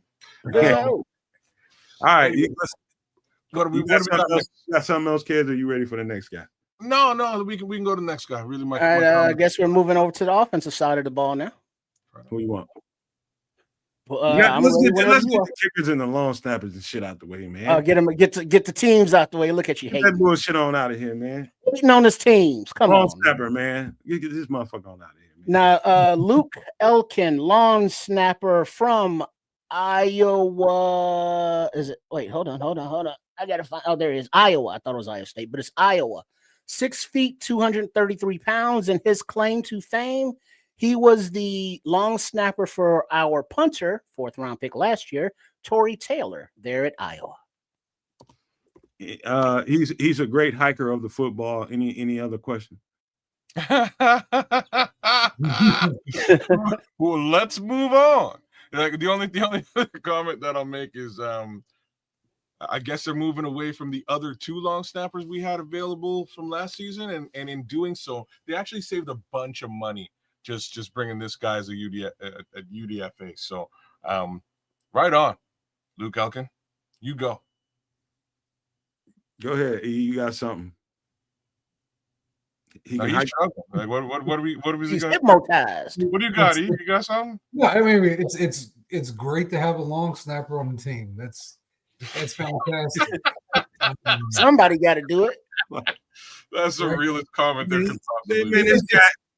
It's good that he knows Tory Taylor, right? And they have a relationship. So those are the guys that'll be working together. So, maybe he got a little college bro lift up, but he gets the job done. Remember, our long snapper last year to start the season, he missed like 4 or 5 games, didn't he?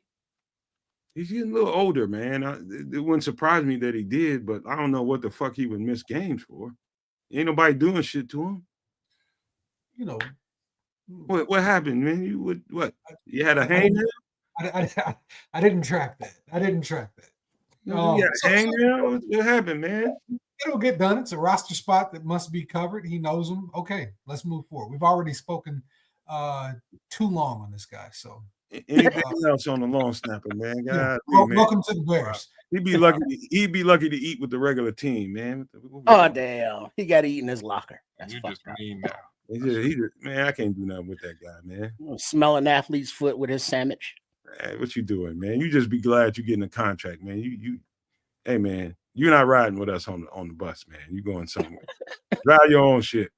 No, wait. I'm not saying I don't appreciate having a long snapper. It's not until damn snap gets fucked up, then you're like, oh shit, I wish I had a good long snapper. So if it's good long snapper, I appreciate you, but I keep it moving. I'm bullshitting. One of my homies got, I got it, we used to razz his ass all the time, but he ended up getting drafted by Green Bay. And I'm already saying too much. But anyway, he played a long time in the NFL, man, and he was, maybe he's in the long snapper Hall of Fame some fucking where. But I will say this though. I remember my sophomore year in high school football, one of the coaches starts pulling people out. And these were just like the unathletic people, the people who you knew just, you're not really going to play. He says, I tell you what, and it wasn't me that he called out, but he called some of the other folks out. He says, listen, if you want to look at long snapping, you can go far. You can go far. You can go to the NFL if you can snap that ball. So otherwise, you got to get a job in a warehouse. Visual Joe, man, like when I was like anybody on the team can be a long snapper. You're just looking for somebody like. Now, I will say this now, our long snapper that ended up getting drafted to Green Bay, he got drafted. Now, he didn't come in as a UDFA, none of that. He got drafted. And this motherfucker can throw a 60-yard bomb on his knees. So what does that tell you anything? I'm not sure what it tells me. Arm strength, goddammit. It tell you something. Oh, okay, that's a good answer. All right, fair enough. Mm-hmm. All right, so let's finish out the teams. Long snapper. With the kicker. Okay. All right. The kicker, Jonathan Kim. Jonathan Kim, Michigan State. Sparty. He is 6 feet tall, 227 pounds, with a career long of 58 yards on the field goal. Hey, James Weston, don't cheer me on, man, because I'm kind of mean to special teams guys, and I shouldn't be, man, because I got special team friends that I love, man. I do. But kickers and long snappers and punters and shit, man, I can't do nothing with them guys. No, actually, this is important, and I'll tell you why. Cody Santos tops out at about 53 yards. If he's lucky. This guy's kicking him at 58. Hey, you wouldn't take 5 more yards? Hey, you know what? I noticed that he was coming in. He topped off in what I saw at about 56, 58 yards. And I'm just like, okay. Now, here's the important thing that probably everybody should pay attention to. Notice the players that we drafted and where they played at. Notice that they were the guys that were used to weather. Big Ten guys. Think about that for a second. You're gonna get to thinking about all the guys that we have. You think you talking about weather and conditions, guys that can play in those weather and conditions. To me, a kicker, you definitely don't want to draft a guy that's playing in indoors most of. And this guy has been in warm weather climates. This guy's been kicking in the Big Ten. He's pretty consistent from 40 yards and back up to about 56, 58 yards, like he just said. And so I thought he was very consistent, man. He was, I think, the best kicker in his conference for at least a year. I think consistency is there, and he's got a little bit of a leg too. But, well, now here's the question. Talking about Poppy Santos, he's pretty reliable from 49 and under. But in this day and age of having kickers who are kicking it, 60 yarders, now we saw last season, do we need a younger, stronger leg? And this kid, his average, he's solid, he's reliable. What are the odds that Santos is pushed, or is this just like a camp, rookie camp, practice squad type developmental player? Hold on. Kids is probably the guy to speak to about this because kickers. No, about contracts and money being spent on the kicker. All right. Yeah. I think What's that's Santos' contract sitch like? Well, long story short, he'll be much more cost effective than the existing kicker. Cairo Santos has been in the league for quite some time. He commands a decent take. It's not like it's a kicker salary. It's still not astronomical. But the facts of the matter is what you guys have just sort of laid down. He's two things. Like, first thing is, within his given range, he's lights out. But once you get towards the other side of that range, like, I don't know if y'all remember this. Remember him doing he was on the sideline. I think it was like a 52-yard kicker. He was like, no.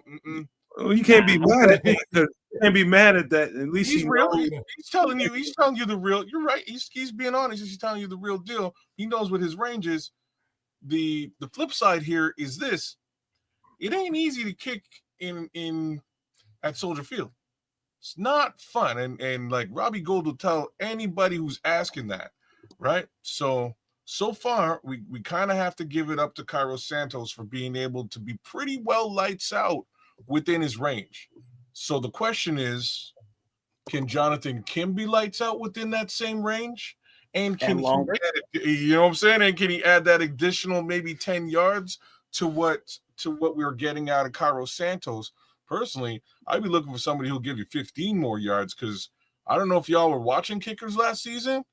Yo, there was a couple of kicks that were beyond that 50-yard line. I was watching kids, and that's the only, like, my natural instincts gave me some pause, because it seems like you in this, Kids is right, man. You've seen one too many times that kickers were required to hit that 60+ yarder. Yo, and they nailed him. That was a crazy part, man. I was like, whoa. He's a big dude. He's a big dude, but I just, like, there's a couple times, like, I think I've seen a 56-yarder he hit that it had 56 or 58-yarder he hit, whichever one it was. And I felt like it had another 5 yards on it of air. I felt like it did, but while I watched that thing go through that, I was like, it looked like about another 5 yards or so. But I do think he's got a limit. I think anything above 60 yards, I think, is a push for this cat, from what I see. Hopefully, well, that's still a 10-yard upgrade over Santos. It is, and like Dobbsy's nailing it right now, because that Chicago win. Where is it? That Chicago win? No, that's not it. Damn it, Dobbsy. Yeah, that Chicago win is different, y'all. So, like, hopefully he can manage that. Things to note. Look at Samo. Look at Samo. Read that shit out. Oh, what's he saying here? Samo. You can have all the leg strength in the world, but if you don't have control and know how to play the wind, then you can't be the kicker in Chicago. That's why Cairo's still here. Like, you're bang on, right? Like, he's lights out in these windy situations, right? During home games. He doesn't really miss. Yeah, but where does Michigan State play? What town? It's obviously in Michigan. Cold weather city, like Nomad was saying, and outdoors. This could be a direct nod to us. Like, yo, we need a kicker who's used to the weather and the elements, and give some competition. Every position on this team is being pushed by somebody behind them. Oh man, Boggy put a good little comment in here. Like, imagine we spent this much time on the kicker though. So Boggy's saying, where are you at, Boggy? The real question is, does this guy have a higher trajectory coming off the foot so it doesn't get blocked? And he's laughing about it, but he ain't wrong, right? So he's not wrong. That when things get a little bit long, Cairo Santos kind of has a bit of a flat ball. And we did see the Green Bay Packers take advantage of that last year, maybe twice. You know what I mean? So that could be another little piece to the puzzle. Perhaps his trajectory when he's kicking the ball has a little bit more arc to it. But enough about kickers. Let's kick. Let's James Preston's comment now. We got to give just do. Cairo is the most accurate kicker in Bears history. Keep competing. Let's keep competing. Whoa. He is, man. Robbie Gould, though. Let's not get it twisted here. I thought Robbie was the most accurate. Huh? I don't know about that. You don't know about what? No, Robbie was. I ain't gonna lie, but You know what I'm saying? Like we haven't had a kicker that good since Robbie. I will give Carlos Santos all kinds of flowers, but Robbie Gould is he's a special guy, man. That guy for a minute was and he might even still be the highest scoring player in Bears history. He was accurate as all get out, except for that 1 year, and that was all it took to get him the hell out of Dodge. And then he went to San Francisco and did it all over again. Damn it! So just so we set the record straight officially, yes, Carlos Santos is the most accurate field goal kicker at 90.5%. Wow. Okay. I will accept that, man. I will accept that. I will accept that. If there's some kind of analytics out there that proves that, all right. So Robbie was the highest point scorer? Definitely. Okay. Hey, man. So. Oh, no Cody Parkey allowed in here. Cornelius. Hey, Doink. I'm getting this off. What's the next guy, Trip? Who's the next guy? We're moving to the offense, so just pull them up and I'll read it off. All right. Let's go here. I appreciate you. I'm going to go ahead and take it out from here. I will catch you on Feed the Bears, coming to you soon. I see you guys are in here. I appreciate we all appreciate you coming and showing up. We've got 100 folks in the chat right now watching the video. 57 on the like. That's 57. So we appreciate 170. All right, okay, we're moving it. There we go. That's total. So keep the likes up. Watch the network. I myself will catch you guys later. Thank you for joining, and I'll see you on the flip side. That's our new super producer E. We ain't seen the last of him. You just now getting the surface scratch. I'll let you later, my guy. Aunt Moss. All right. Yeah, all right, go ahead, pull him up. JP Richardson, wide receiver from TCU, 5'11", 192 pounds. Now, this guy was a surprise. Number one, hey, don't go looking at his pictures, man. He's weird looking. He's weird looking. He looks like he's weird looking. Okay, I see what you mean. I do. I'm looking at a picture of, he's got tight hats and he's weird looking like a Keebler elf / some kind of alien or something. He's weird looking, man. But I'll tell you one thing, slot receiver is one of those positions that we had on the team that we felt like needed to be upgraded in a major way. And remember, kids, now I don't know if you remember this because you was really sleepy during the coverage, but I did mention that there is this, and I don't buy into all the naysay about any particular prospect because there's young kids, man. Like I was, man. You can find anything to say about a 19, 20, 20-something year old kid who don't know nothing about life. Yeah, they do stupid stuff. But it was talk about Luther Burden's character and all that kind of stuff.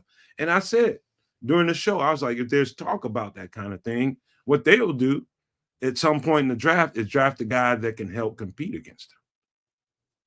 And instead of drafting a guy that can help compete against them, they went and got a guy in UDFA. I'm not saying, kids, that he's a competition to Luther Burden. He's nothing like Luther Burden. But this guy he's got something to him, man. He's got something to him that you like. He's one of those guys that, you got your Tyler Scotts of the world who's hoping to keep his roster spot, that this guy can route it up. I mean, JP Richardson can route it up. He's a slot receiver de jour in college, and he's better than Tyler Scott already at that. Just say that. Well, the more wide receivers we draft, the further down the depth chart Tyler Scott goes. I'm just gonna say, I really hope I hope all this competition he can rise and shine and show out in some capacity. I'll flip it the other direction here in conversation because he don't look like he looked like a Keebler elf meets John Bernthal from the Punisher. I mean, it's kind of like it's kind of like a Keebler elf meets the Punisher. Anyways, I've seen he's definitely a clean route runner. I don't know. There's a lot of firepower in that wide receiver room right now. I just wonder who actually sticks around. I would not, by any stretch of the imagination, consider this young man competition for any of the I'm just being mean now. You know, I'm getting into meanness. I just don't see him being competition for any of the guys that are there right now. I don't think he can compete with Duvernay, with Kies, That or guy even, looks like a mixture between a Keebler and Baba Louie. oh man, no, at least I gave him the Punisher. You know what I mean? I'm giving him a little something, but you know, I don't see it. But they're bringing guys in. There's gonna be like, this is one of the things that Ben Johnson was really real about over the course of the last couple of days. And he was like, I came in, I told everybody that this, you know, everybody's gonna have to compete. This is all a competition, and if you're not getting the rock, it's fine. You're still expected to block for the guy who is, and we'll get you the rock when we see your dedication. You know, that'll show us that you deserve the ball. And you know, because he was asked the question, is he special teams? He was asked the question, special something. he's special something. He was asked the question of like, Very special. what do you do with this wide receiver room and all these weapons? How do you keep the mouths fed? And I think that's really what it is. I think these guys are going to compete tooth and nail, and hopefully we really see what shakes out. But I don't know, man. Well, Paul got to call my man E.T. T. Richardson. Nutted, Paul. That's just mean. Hey man, hey dude is hey, I'll tell you a funny story, man, real quick. One time, so we had some cats on our team, man, in high school, on my high school basketball team. Large head people with tight eyes, man. This really scrunched in eyes like this guy. Where was this school? I can't tell you, man. But they was normal kids. They just had gigantic ass heads and weird looking. And we warming up at this team. We in Illinois now. We had somewhere Proviso East or some fucking way. And we warming up, getting ready for the game. And next thing you know, these guys, you know, they warming up. And I'm in the layup line, you know what I mean? And we just going through our normal routine, getting ready for a game. And I'm close enough to the action on the benches and the bleachers. I hear these girls, this little pile of girls over there in the corner talking about, oh, that's so sweet. They got retarded kids on the team. Oh, damn, not the R word. And I was just like, you know, and that's hateful and that's wrong. And Chris, they had no intention of being, they weren't trying to be foul. They was being like, oh, that's so adorable. Yeah. And I was, man, dude. So we go through. And you're sure they weren't talking about you? I had to do it, man. I had to do it. You walked right in. You shaved, motherfucker. But you lined that one right up for me, dog. You lined it right up. They were not talking about me. They were talking about my teammates. They were big centers and shit like that. These cats are 6'6", 6'7", big dudes. And I'm dying. I can't. I'm no more good for the layup line. By the time we get to the locker room, I done told everybody on the team, and man, we got our ass kicked so bad because we just wasn't no more good for that game just because of that, man. And it's just, anyway, man, JP Richardson, man, I thought I like what I saw on film, and I hate that I even told y'all that story, but that was just funny, man. Normally on the Nomad Network, we refrain from using the R word. So shame, Jack Trooper. You right, man. The R word was the wrong word to use, but that's the actual word that they use. Man. But this guy, all jokes aside now, the very little that I got to see on film, I thought JP Richardson is a better slot receiver than Tyler Scott. Right off the top. His route tree was way better than Tyler Scott's. Release. His transition from one route to the next, breaking in, breaking out, hands, all of that stuff I thought was exceptional. I think he's one of those guys, you know, you get to talking about, you know, who could push somebody for a roster spot. I guarantee you this guy can push for at least a practice squad. At least. He could be the new December Webster. Hey man, I'm telling you, I like what I saw, man. I saw a little bit of St. Brown a little bit, man. A little bit of St. Brown there. I would just say that. You know what he looks like? You remember the TV show Leave It to Beaver? And Beaver's big brother, Wally. Wally's friend. Look like Wally a little bit, man.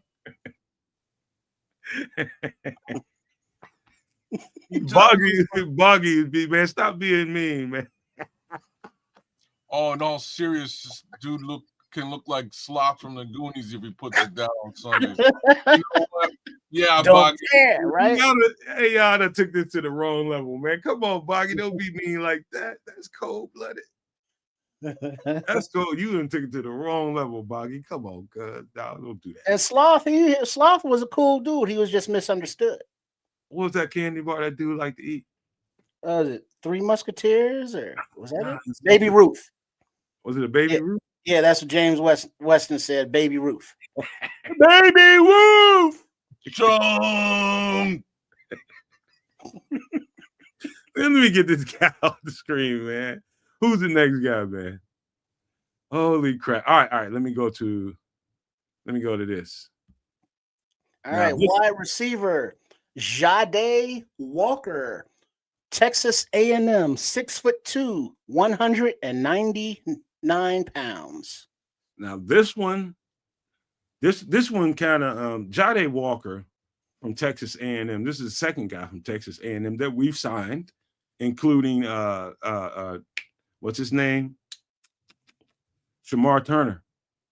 This guy watching all the Texas A&M tape that I watched.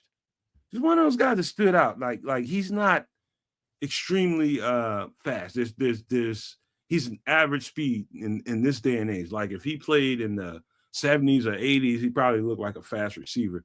But he's average speed in this day and age. But possession receiver is what I see when I look at Jade Walker. It's Jade Walker, I think. Oh, Jade, okay. Jade Walker. It's all Jade Walker is what it is. Great hands, very dependable. And that's one of those roles that I think, now follow me, you guys. There's I believe that Romo Dunze is kind of turning into the possession receiver on our team with some big play ability down the field. I think that's what it's turning into. I don't know if you noticed that, kids, but it looked to me like he was turning into that guy. Where is Romo Dunze's role replacement? Where's that guy that, number 88 was the guy that Triple R liked, and he's probably not on the team this year. Colin Johnson. Okay, and so what I go ahead, kids. No, you're lining it up nicely because that's really what he is. He's going to be your 50-50 ball guy. And Colin Johnson did that very, very well last season when he got the opportunity. I can see All Day Walker doing the same thing. That's what they call him, man. Yeah, see, Jay Capone saying he's 6'4". Yeah. Maybe he is. I'm just looking at the spreadsheet of UDFA, so he could be. I got 6'2" here. He could be 6'4", and whereas Colin Johnson is what, 6'6"? Yeah, Colin Johnson 6'6". It's just crazy. And he's pretty fast too. I think this cat is every bit of 6'4". Just looking at him on tape, I think he's. I think the dependability is what it looks like to me because when they needed it, Texas A&M is on that 3rd and 8, that famous 3rd and 8, and you need somebody to make a play, somebody that's willing to go across the middle and absorb a little hit and not afraid of contact. Over and over and over and over again, you see Jade Walker being that guy. Jade Walker being that guy. I like what I saw, man. I think this is one of those guys that 5th or 6th guy. I don't know how many receivers that we kept, including practice squad, but somewhere in that bottom tier of that roster, this is a guy that can start making his way up that echelon, get on that thing as a practice squad guy, and then start moving up into rotation. Because if Romo Dunze is just so happens to, knock on wood, go down for whatever reason, Who can replace those traits and measurables? This is where a guy like Ja'Day Walker can come in and be handy. I wouldn't. Well, I wouldn't go that far. No, and I'm not trying to take anything away from Ja'Day. I would just. That's when I would line. I'd line Luther up on the outside. That's what I would do. But fact is, man, you got so many right now. Ben Johnson got so many different things he can do with this offense. It's kind of crazy. It's pretty nuts, man. This guy's got some traits, man. And I think the dependability, I think he knows. I think the more and more, now I looked at a little bit more of this kid's tape than some of these other UDFAs because I looked at a lot of Texas A&M stuff. Now I know a little bit more about him. And what I think is going on is he sees himself as this, this guy's got some, like, I don't know what you guys think of Justin, what's his name from Minnesota? Jefferson? Jefferson? Yeah.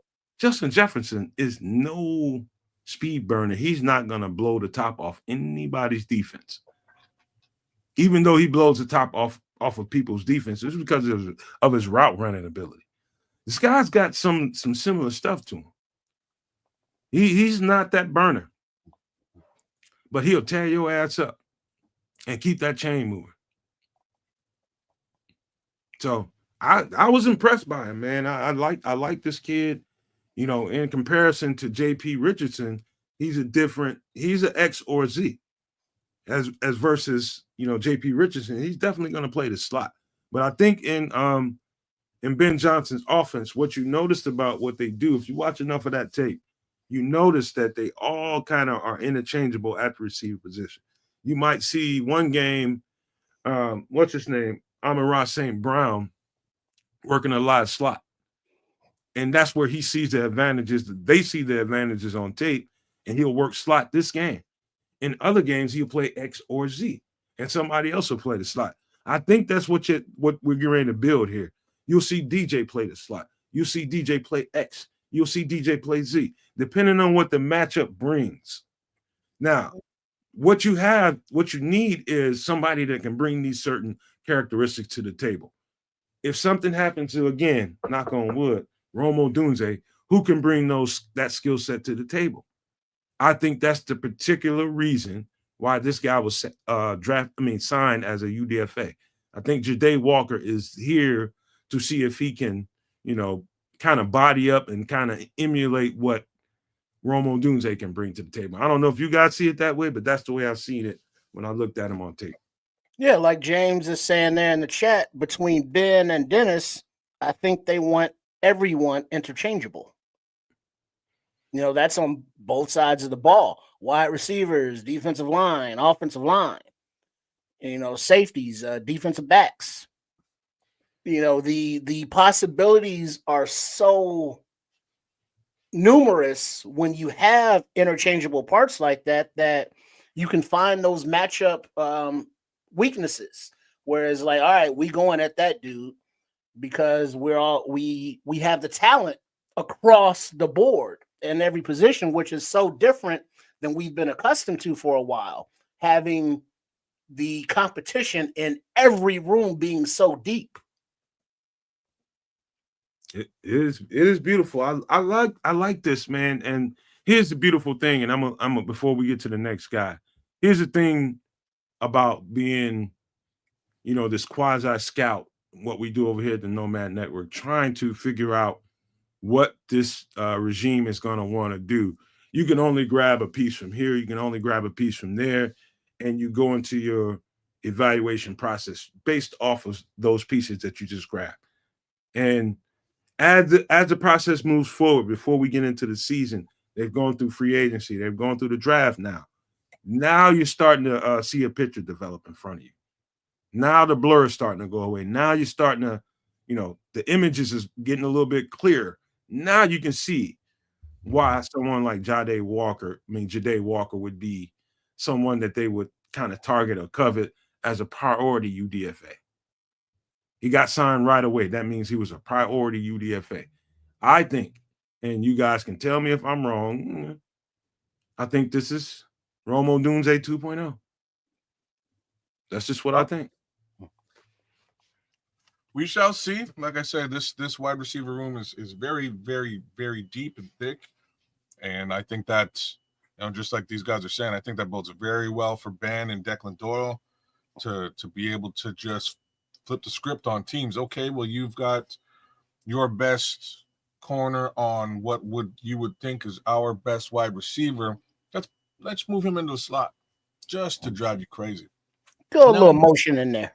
Yeah, throw a little motion, bring him right over here, and bring our other guy out to the wing and see what happens, right? Like, so there's so many different things you can do. We talk a lot about 12 personnel with the 2 tight ends in place.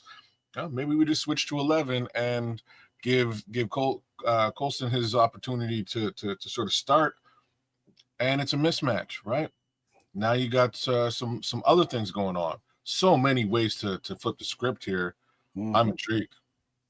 Very intrigued. Let me see what we got left. The Scrolls nailed it though.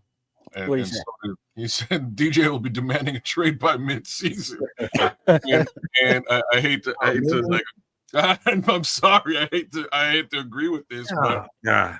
Hold on, man. Let me get this guy off the screen for you get the green. Hey, as long as we're winning, I think DJ will be good. I hope so too. I hope that's where his heart is, because I think everybody gets 700 yards. You know what I mean? Everybody across the board, including Jade Walker. Everybody gets 700 yards. I don't know if anybody's going to eclipse 1,000 yards or more than that. We will see if that is the case scenario for Luther. But 700 yards apiece for all these receivers, including the tight end. I think we got some. That's pretty good upside. I think we covered all the UDFAs. We did? I think so. I think we covered them all. The ones that happened before the show started. Johnny, Kim, Elkin, yep. Power Echo, Major Burns. Yeah, we covered everybody. Did we do Power Echoes? We did not. No, we did not. Okay, we definitely got to do this one. All right, Power Echoes, linebacker, North Kakalaka, 5'11", 237 pounds. Jay Capone, don't worry about it. We got Kyle Monangai. That's the guys that we drafted. We're talking about the UDFAs, but hang around. We'll get to all of them and break them down. Power Echoes, he's close to outside of Xavier Carlton. This guy, Xavier Carlton, and I give 2 or 3 of them a close third in what I've seen as far as these UDFAs are concerned, ranking them. Power Echoes, I'm going to tell you guys this for right now. This kid's instincts, speed, just vision, awareness on the field is very comparable to what you've seen in Ruben Hyppolite. Very comparable to Pete Warner and the Saints that Dennis Allen coached. Very comparable to those 2 guys. I'm telling you guys right now, this is a piece, man. This is a piece. Power Echoes, I just couldn't get enough of him. This is one of the guys that I can't wait to like watching. He's another guy. I got to say this too. He's another guy that was on the list that I actually looked at. And I had to, I don't know, for whatever reason, I'll go back and look at those notes and figure out why I didn't put 3 stars by him in circle. 3 stars in circle, you can get on the Nomad network. For whatever reason, he didn't get that. It could be that, I was rushing through some of those guys because I didn't think that the, linebacker was going to be a huge priority. But I don't know what it was. But I know this. Power Echoes is one of the upper echelon linebackers that I saw in this draft. And I'm talking about what position? Middle, weak, strong? He played middle linebacker at North Carolina, but he's got the skill set, at 6 foot, about 220 pounds. He can do anything. Safety? No, not safety. Okay. I wouldn't put him. Well, I'm asking saying safety because Illy Jones is saying that he's another safety type. No, I wouldn't say that. I wouldn't say that. If he's a safety, he's a huge one. Mm-hmm. You know what I mean? He's definitely all linebacker to me. There's it's definitely a team out there that probably could have looked at him and just like, could we transition him? It's always going to be coaches like that. But I think this guy's a pure linebacker, almost like Luke Kuechly level. There's a couple of plays that I seen on film before this UDFA period started. I saw him on film. His read and recognition is a big deal when it comes to linebackers. You guys know that. It's about when that ball snaps is having the play in front of you in your direct vision and in your periphery. Having an eye on everything, having the right depth to keep the play in front of you, right? And this guy is exceptional at that. I think Power Nichols was one of the better all-around linebackers that I saw in this draft. I really do. I think they got a steal here. I think the Bears did a thing getting Power Nichols in here. Now, coming in here and competing for a role or some spot on this roster, I was thoroughly impressed with Power Nichols. I'm just telling you. And I can't wait to watch some more isolated video of him and just see what he does play in and play out and just kind of concentrate on him versus what I was doing studying these players in the offseason. I just didn't spend enough time doing it, but I definitely spotted him and definitely had him on the radar. He can make himself small behind that defensive line quite well when he's blitzing. Other than that, you're right. He's got good read and recognition as to what's going on, and then he'll attack. I like him. He should be impressive to watch. And again, this is a good pickup just in case again something may happen to our big guy in the middle there. Knock on wood, right? If something happens, you can bring somebody like this in to back that up. I don't really see. Yeah, I'm not really sure who else would be able to do that on our team. I'll be honest with you. Well, now while you're bullshitting, our linebacker room just crowded as hell too. And I'm looking at Noah Sewell as a bubble guy because he can never stay on the field.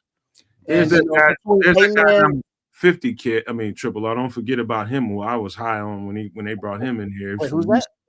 Number 50. I can't think of his name right off the top of my head. Somebody help me out. Amen? No. Amen got he got on special team. Is that who you're talking about? No, Baskerville's gone. Been gone. Carlson? No. Isn't it linebacker, right? Carlson? Nope. Or the guy Schlesinger from Kansas City that they brought in. Whoever he is, he's gone. 50 is now Grady Jarrett. No.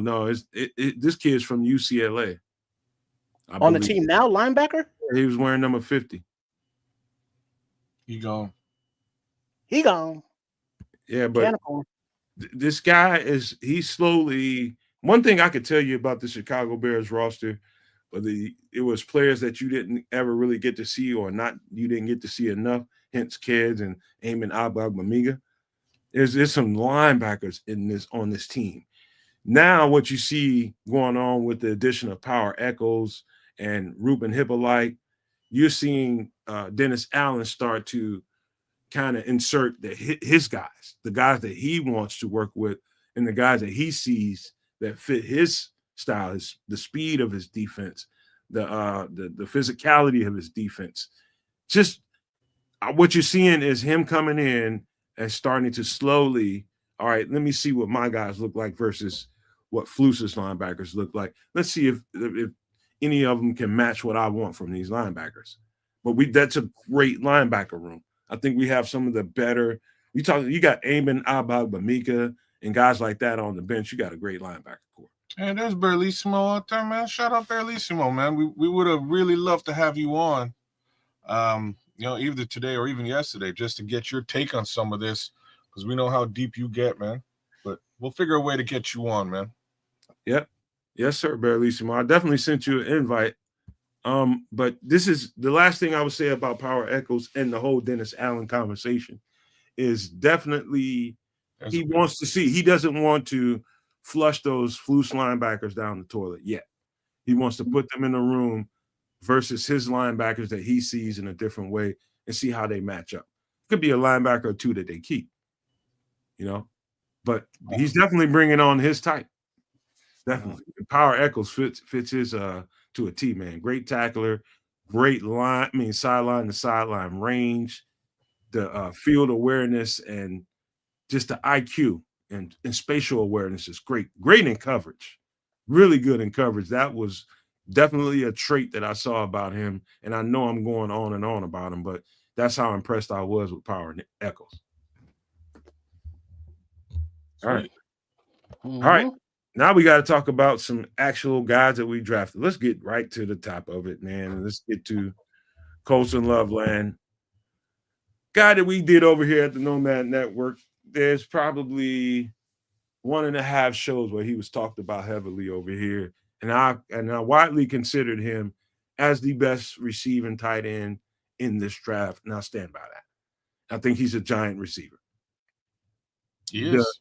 The dynamic that he's going to bring to this offense, I think people are racking their minds, kids in Triple R, trying to figure out what this is going to look like with Cole Kmet, what it's going to look like with DJ Moore, with Luther Burden now, and Romo Dunze and all these guys that we have.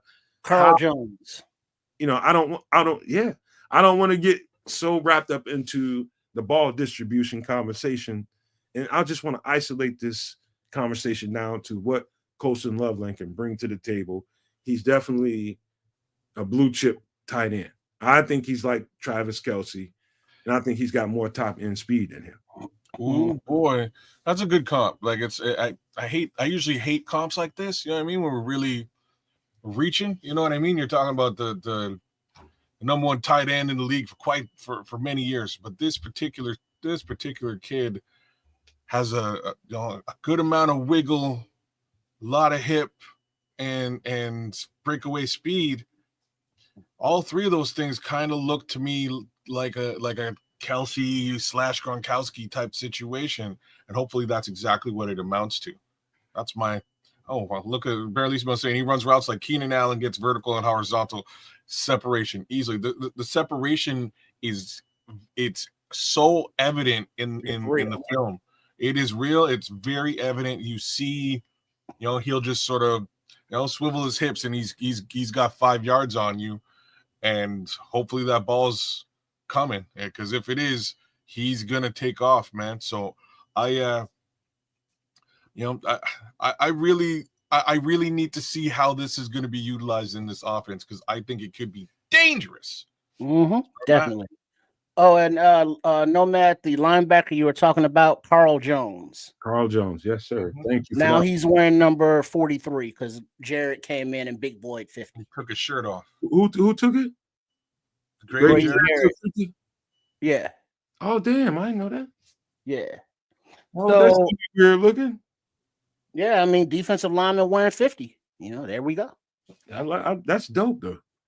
Well, Scrolls hit it. I think, or at least for now, should be retired. Should put that out there. But what can Mm-hmm. you do? Iron Mike Singletary, definitely. What can you do? Huh? All right, now Colston Loveland, the dude's a weapon. He like we said earlier, he finds the open spaces in the zones, and settles down and sits down and shows numbers to the quarterback. He runs precise routes and gets open with the quick feet, nice hip swiveling, and he is very good in mirroring the quarterback when the play breaks down. So Caleb will be able to find him, and he's able to get yak because of his athleticism. And then the blocking is playing at Michigan, and as much as they run the ball, he has to block. He may not be the best at it, but he's willing and he puts his body in there, and that's not his specialty. His specialty is getting out in the field and getting yards and being the safety blanket for the quarterback. And if he is the number one receiving tight end, and we got him at 10, and you look at tight ends that usually go early, and they're weapons. And being that the comp to Colston Loveland is, Sam Laporta, who Ben Johnson worked with and made, into a good, productive player, we're just projecting that running that 12 personnel, Kmet will be more the inline guy. And then you have, Colston splitting out, running routes. He can play, the slot. He can line up at the X, Y, all the receiver positions. And he's big, he's tall, he's strong, and he's fast. He catches the ball, and he's got those farm barbed wire hands because he does something with sheep, like branding them and raising them and shearing them and barbecuing them and all that fun stuff. So, I'm looking forward to seeing what he can do on the field. I'm glad those are the things he's doing with the sheep. Well, hey, no bad like a sheep over here. No bad like a sheep. Wow. All right. Yeah. No, I'm this. Remember that clip we saw Mongo with the nose? Oh no. Squeal like a pig. Hey, you know what? Do it all before we get into before Kids goes, man. I hope Caleb gives up that number 18. That 18 sucks, man, on him, man. I didn't like it from the beginning. I don't know if Kids, you remember me mentioning that, but I thought that sucked from me. It don't look right on him. What do you want him wear? 13? He probably should, man. Probably should. But anyway, Kids, go ahead. My bad. Well, Keenan Allen ain't here anymore. Right? So 13 should be available. It should be an available number. If he's really interested in making that shift, he could do it. It's his team. And okay, the numbers let's just cut it out now because Berlissimo says Loveland is wearing number 84. See, he already got a number. We're good. And number is a big thing to me, man. I quit a team one time because I didn't get the right number. Really? You sound like, honestly, my kid would do that. My son is exactly the same. I was pissed off, man. I quit. And they probably had ugly socks too. I bet you they did. I don't know about that time, but I know I quit the team. It's just like, yeah, because I came out late because my mother had me in different places during the summer, and I wasn't able to get to football practice and go through camp like everybody else. And they wanted to treat me and gave me a lineman's number, and I told him to kick rocks, man. I almost got in a fight with him. But now, how would that work as far as people that went out and purchased number 18 jerseys, and now he changes the number to 13? Does everybody get a refund, or do they have to go out and buy 13? I do not like that number, man. Not on him. That ain't on the docket. I'm just saying, ain't nobody trying to give no refunds for nothing nowadays. I'm sorry, Rocket, but I was hot, man. I was hostile. Rocket said you're supposed to be a team player. It don't matter what. You know what, man? I am a team player, but I was a dog, man. I was just like, but I want my number. You don't understand. Give me my number, dog. It's going to be a problem. Man, it's funny. Like I say, my son is the same thing. He started playing with the number 4, and he played about 5 games as number 4. Not this season, but previous season. And in game number 5, he tackled, got a sack. And as he's sacking the quarterback, the offensive lineman behind him is just holding his jersey and basically just rips right through the number 4. So he had to play the rest of the. He was so mad after that, man. Bunch more sacks because he was so mad that his jersey's destroyed. So next thing you know, he's number 6. So now he's number 6 for the rest of the season, and he's just angry that couldn't get another number 4. It'll take them some time before they actually got the jersey repaired and stuff. He was so mad. Anyways, what is this? Rick Lane says he brands cows, not sheep. Whatever. They're both delicious. Anyway, man. Anyway, man. Colston Loveland, man. 6'5", 245 pound junior out of Michigan. There's going to be more to talk about when it comes to Colston Loveland, but there's nothing. Anybody that watches his film with any kind of objectivity whatsoever can come away saying this was a bad football pick. Anybody that says anything less than this guy is going to be the sky's the limit based on his health and his willingness to, the coach's willingness to involve him in the offense, which I know is going to be a priority. There's nothing but the sky for him. And it's just going to be about can they build a connection between him and Caleb Williams? That's it. He's gonna be a dude. I'm gonna just you touched on just like how much of a portion of the offense can they make him, and I think he's already the de facto red zone target for this team. And I think that bodes very well for this young man. Yeah. Put that out there now. Shout out to Paul. I'm putting the I love you in because I'm a sensitive guy. Because he's been rocking with us all night. Love you, Paul, man. Have a good night, man. Take it easy, Buenas Paul. noches. Man, but Listen, let's get to the next guy. There's going to be more to talk about as far as Colston Loveland goes, but let's get to the next guy who is, where are you at, dude? This guy right here. Now, Luther Burden out of Missouri, he's somewhere around 6 foot, anywhere between 200 and 202 pounds, 205, somewhere in the neighborhood, right? This kid, now, when you heard me react to this draft pick at that time, I don't want that to get twisted into, oh, Nomad doesn't like Luther Burden. Nah, that's not it. That's not it. My emotions were at play. My emotions were involved when they shouldn't have been. And I remember at that point, based on my reaction, probably me sighing and just like, I'm wanting somebody else. I can remember Triple R saying, you know what? And he got to a point where he's just like, is he a dog or not? And I was just like, hell yeah, he's a dog. Kid said, hell yeah. Samuel was like, hell yeah. KB was like, yeah, he's a dog.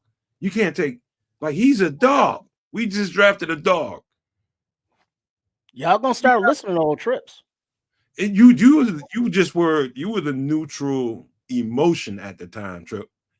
Like everybody else was emotionally invested in it. You two kids, don't be trying to be cool now. Oh, I'm always cool, but I'm with you. I hear you. Jez was done after Genty, so yeah. You know what though? I was kind of with it because, like, after you're right. Like it's sort of after Genty, I was like, what are these guys gonna do? Whatever they do, I just kind of have to roll with the punches because, my heart was already broken. And, right. Unfortunately, you know what I mean? Like, unfortunately, your heart was broken at pick number 5. You know what I'm saying? That was it for me. So I had to roll with it. And he was no longer good from that point, really. He was just kind of like, yeah, whatever the fuck. Hey man, but that's what dynamic is, right? It is kind of whatever the fuck. You got to look at what it is and go, all right, so what are we gonna do? How are we going to attack this situation? And they attacked it by selecting one of the top wide receivers available in the draft. This kid's not a joke. And like, as much as we were saying that the Colston Loveland is not a joke, this kid is not a joke either. He's very similar to DJ Moore in capability. Stature. It's not just stature, but in capability. Very similar to, like, I would say a Deebo Samuels, but with better hands, which to me is just like DJ Moore. You know what I mean? Can I jump in real quick? Talk to Barlissimo just a little bit. He says, I'm going to read it out. Luther Burden. He says Luther Burden needs to tighten up on his stems. I'll get back to that. He says, gets a little bit imprecise at the top of his stem. Kid's electric once he has the ball. He at worst is Debo light. Yeah. I'm gonna take you into my world, Barlissimo. Receiving defensive backs, you're not wrong at all. Matter of fact, he's dead ass on. When you look at the film of Luther Burden, one of the things you notice is how lazy he comes out of his breaks. It's like when you're better than everybody else, and sometimes you just and there's multiple layers to this conversation. It's not like he's going out and being lazy about what he does as far as his job goes in the offense. No, that's not that. He's comfortable. When I'm looking at him on film, he's very comfortable. And he's coming out of his breaks really lazy. Now his releases, I think, are electric. I think at times when he knows that ball's coming to him, when he knows, underline what I'm about to say right now, when he knows that ball is coming to him, his releases are Odell Beckham-like. He gets, when I say releases, just got to make sure people are following me. When he gets off the ball and he's on that defensive back, and that defensive back is trying to figure out, all he knows is the formation and what could come out of that formation, and how Luther Burden releases off the ball is gonna determine, basically how the cornerback breaks on the route. If he has to break on the route at all, if it's a zone coverage or a man, in particular man coverage. If it's off man and you're watching that guy come off the ball, you want to get a sense of how he releases. His releases are electric when he has the ball coming to him. But at times you can see this is to Barlissimo's point. It's lazy when he's not getting the ball. He's just lackadaisical. And even when the ball is coming to him at times, sometimes a receiver and DBs get a little bit tired, and it looks like they're not putting any effort into their stems. Stems are, let's just say kids in triple R, I'm going to run an out route. And so I'm going to run that thing and I'm getting to the top of my route when I get off the ball, and how sharp and how precise I make that cut or sell that cut to the defensive back that's covering me. That's what he's talking about when he's talking about imprecise. Okay. Well, we all know that Coach Antoine Randall, as mentioned here in the comments by several people, ain't gonna have no laziness, no lackadaisical play out there on the field. The way he not Jameson Williams there with the kiddies, he got him on the field and made him produce, and he didn't produce or he messed up on the field. Coach Randall was in his ass as soon as he got to the sideline. And that's what good coaching is. And Randall was a wide receiver. He knows the game, and they all respect him for it. And when Burden got the phone call from Poles and crew, Randall was like, yeah, boy, because he sees the dog in this kid. And he's like, man, I get to coach him too. And so I'm looking forward to seeing the explosiveness and the yak from Mr. LB3. Well, I'm glad Randall L is here. I'm kind of hype about that. He was definitely hype about this particular selection. And y'all nailed it. Like this wide receiver room is a bit too deep now for laziness to occur. Right? You're just not going to see the field, bro. So, take all that tutelage, all that coaching that Randall L is going to put into you directly, because I know that's exactly what's going to happen over the course of these next few months. He's going to put a lot into this particular wide receiver because of the investment in him. Considering all that, there's a lot of humanity you got to compete with to get time on the field. And if you're not going to do it, if you're not going to put in them blocks, if you're not going to, come out of your breaks and release with vigor, you might find yourself on the bench. Now, Nomad, what was the Cliff Note version of what Steve Smith had to say about Burton? I think we just gave it to you. Yeah, I'll give it to Well, you. just that he's lazy sometimes. I'll give it to you a little bit cleaner than Steve. Steve is like man, that's my guy, dude. Like one of these days, I'm gonna get Steve Smith on the show. I guarantee you that he's coming on this goddamn show, and we'll have a good time talking. Steve Smith is like the NFL version of me, as a receiver, and he's just raw and uncut, and he ain't apologizing to you about it. And they're asking him on that show to put it in perspective. And on that show, they're asking him to break down these players. They want to know what Steve Smith thinks about these receivers as they're coming out in the draft. And Steve Smith's going to give it to you. This is how he gave it to you in the game. He's just raw and uncut. And he's looking at Luther Burden, and he sees the flaws in his tape. And here's what's unfortunate about fatigue, and when you're playing football on a level like that, you add on that I'm all that. You know what I mean? Every fucking dude at that level thinks they're all that. And they are. You know what I mean? But sometimes the shit can go to the nth degree. This thing ended up, and this is part of the conversation Steve Smith was having with that guy that co-hosts that podcast with him. He was talking about how Luther Burden chose not to participate in the combine. I have my thoughts about that doesn't necessarily agree with Steve Smith. And if he came on the show, I'll talk to him about that. But he chose not to do it. Now, I ain't mad at him for that. But I guess it came off to some people as arrogant. This is based on, like, if you look at his... Steve Smith being arrogant? Listen, no. Let me finish. Okay. 2023, right. Luther Burden was much better than 2024 Luther Burden. Fair. And so 2024 Luther Burden knew he was dope and knew that he was a first-round pick. And that carried out through the season. And it culminated in him not having the best season, not matching what the 2023 season was. And it culminated in him not performing at the combine.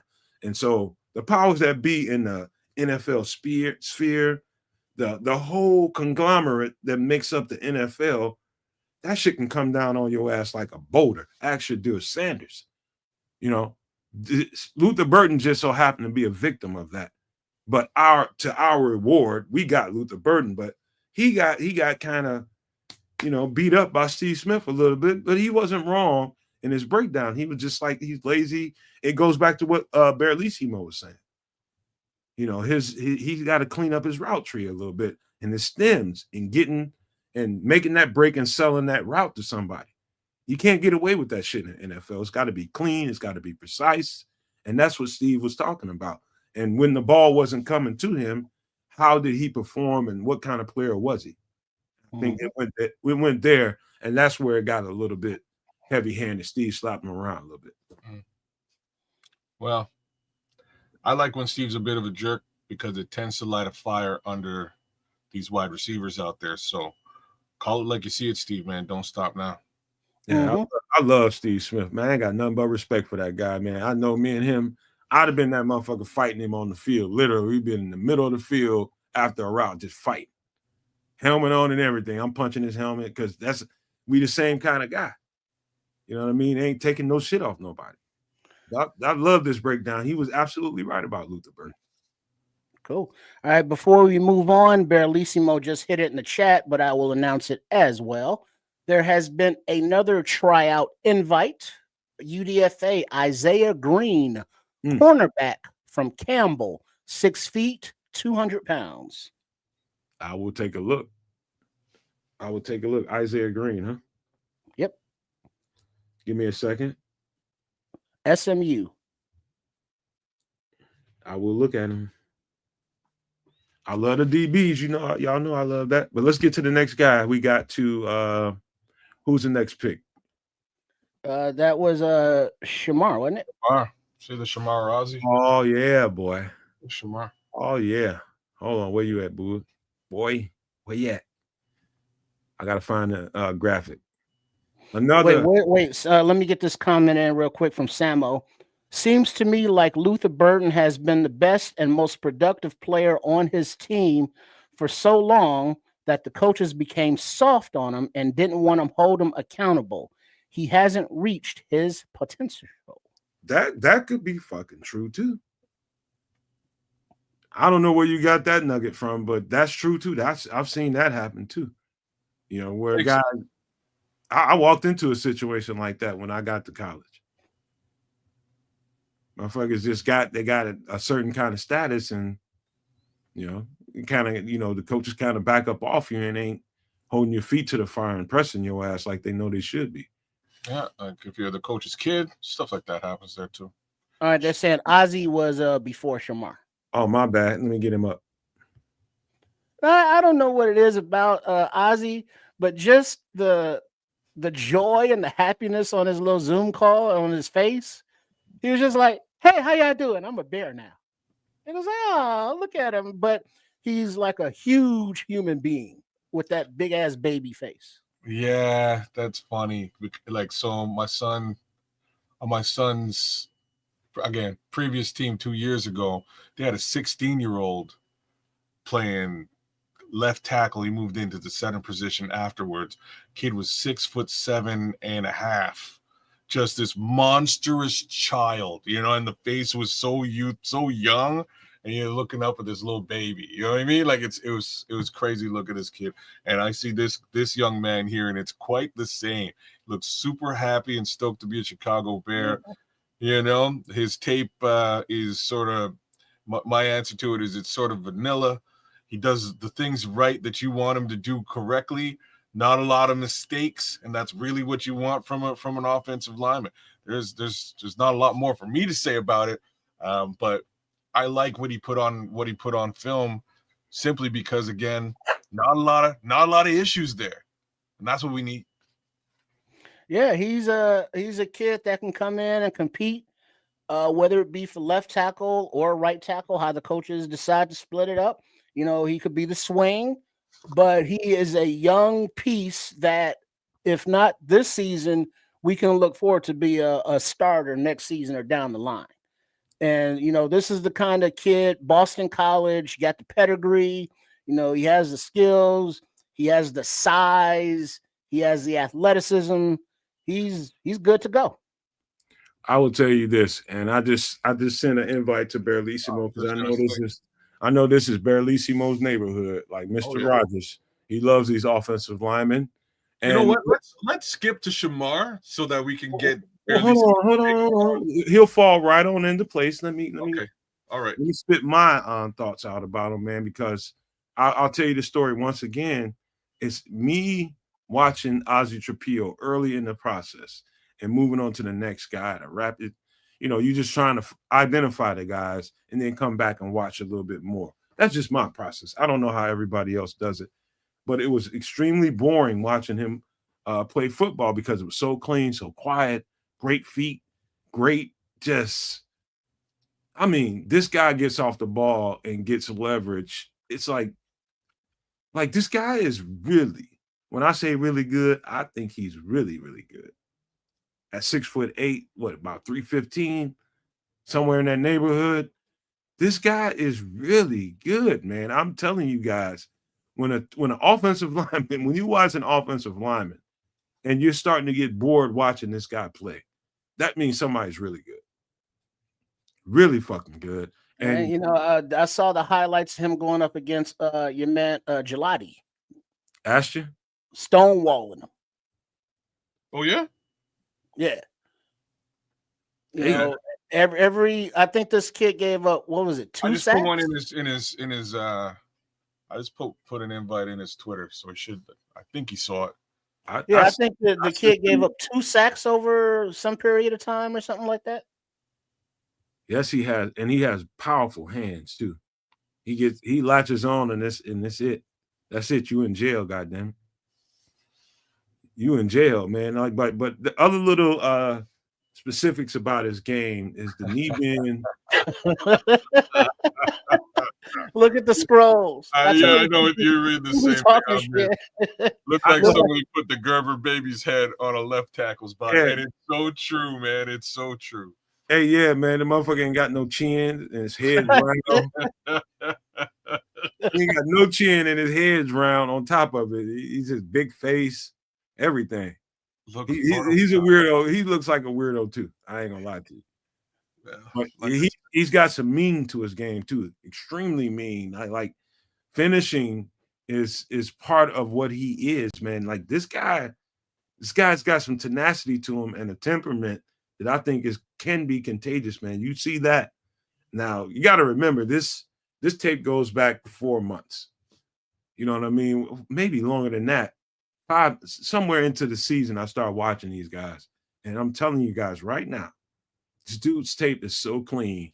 It's like you almost have to be an asshole breaking him down and trying to find something bad to say about him. The only thing I think people can say about him is that knee bend. And I think he knows that too. He's 6'8". He knows he needs to crouch a little bit, but man, it's hard to find fault in his game, man. It really was. Is that Barlissimo? That's Barlissimo, but he's muted right now. I'm just gonna give him a little heads up. Oh. Mama say something wrong with your medulla oblongata. There he is. Alligator's only hungry because he got all them teeth and no toothbrush. At least you're honest about it, brother. Good to have you on, man. Good to have you on. Thanks, guys. Ozzy Trapilo, I've been going back and watching his 2022 tape because he played left tackle exclusively then, and he moved over to right tackle. People saying, "Why did he move over to right tackle if he's a left tackle?" Well, the guy that they got coming in can only play left tackle. He's never played right. And Ozzy said, "Okay, put me across the right because I won't need help." So that's the reason why he moved over to right tackle. And he looks exactly the same. I watched him when he was 19, 20 in the 22-23 season, playing left tackle against Rukaroro, against all sorts of top-level talent that he played against. And as a pass blocker day one, he's better than Braxton Jones. He's a good run blocker when he gets onto people. The only thing is he has a tendency at times, this is his one flaw, is when he's playing zone and he's got to reach block, he has a tendency at times to stop his feet or not run his feet enough to keep them underneath him. Yes, he does. He does have what you call a flat back. He's not a waist bender as such. He does keep his back flat and lower, but he keeps his ass out and down, which is the reason why he's able to stay as low as he is at 6'8". He's got good length, he's got good power, and he's for his movement, for his size, is ridiculous. People talking about Mike McGlinchey. I think people like Rob Havenstein, the Rams. He's more sudden than Rob Havenstein. He's not really a good comparison. He's got better feet. Do you remember Rosengarten last year? Yeah. That's who he reminds me of. If Rosengarten could play left tackle as well, at worst he's going to be a swing tackle for years. At best he's going to be our lockdown left tackle, especially if he gets just a bit bigger and stronger. When I say bigger, I mean muscle mass. He's lean for 6'8". I know he's 6'8", 315. He could easily put on 10 of muscle, 10, 15 of muscle, and it not slow him down or make him any worse a player. Sky's the limit with him, really. But as a base, he's going to be a dependable swing tackle for years. But I think he's got a legit chance to start. But don't rule out Karan Amagaji. Hey, Berlissimo, I see Taylor Decker. Yeah, I can see that because I mean, and Lane Johnson as well, because Lane Johnson's a big son of a bitch. So I mean, you could see both really. All right, I came prepared. I didn't know you was gonna be here, but I did pull up this, and I had this. This is just a play, and tell me what you see here. Taylor Decker would be right there. You guys, can you see it, Bear? No. What are you talking about? No, nothing on screen yet. My bad. I didn't share it on screen. Give me a second. Give me 1 second. My bad. I didn't share it. Let me show you. Want me to take this down? Yeah, you can take that down for a second. This is This is just a play. Tell me, can you see it now, Berlissimo? Yeah. All right, just tell me what you see here. This would be Taylor Decker right here, right? Yeah.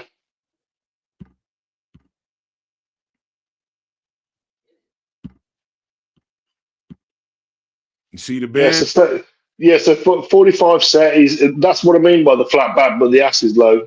I mean, that's exactly what I'm talking about, and that's what he does. So when you talk about, a flat back means the shoulders seem to be lower, and you can see the numbers a bit more on the sort of the camera in the sky. You can see the numbers, but in the stands for the rest of the guys who are upright, the problem is with Braxton Jones is when he looks like he's standing upright, because when he bends, he's either bending from the waist with his legs straight, or he's basically got his chest up, which is why he gives his chest up in pass pro. That's why Braxton fails, is because he doesn't get his ass down.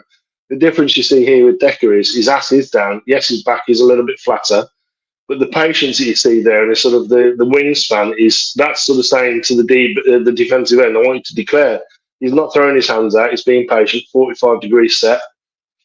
He's turned his hips a little bit early there for me, but there's nothing bad about that. But he's going up against Jared Verse, who's going to basically press the outside and then either speed to power or long arm. So you'd expect him to do that. So it looks like to me, as a defensive back and a new booty to the offensive line game, it looks like he's to Berlissimo's point, getting yourself in a position of power. It looks like that. That's what it looks like to me. When you're flat, you're looking to receive. It's gathered. Yeah, keep going, Berlissimo. Yeah, so if you I don't know if you want to run it. All right, let me back it up. Yeah, so you see the difference is, like with a lot of offensive tackles, you can either do two things. You can either flash your hands, which is like you basically pop out one hand and see what the defensive end's going to do with that. He's either going to try and swipe it or he's going to try and get into your chest. And if he tries to get into your chest, that's when you're independently hand strike.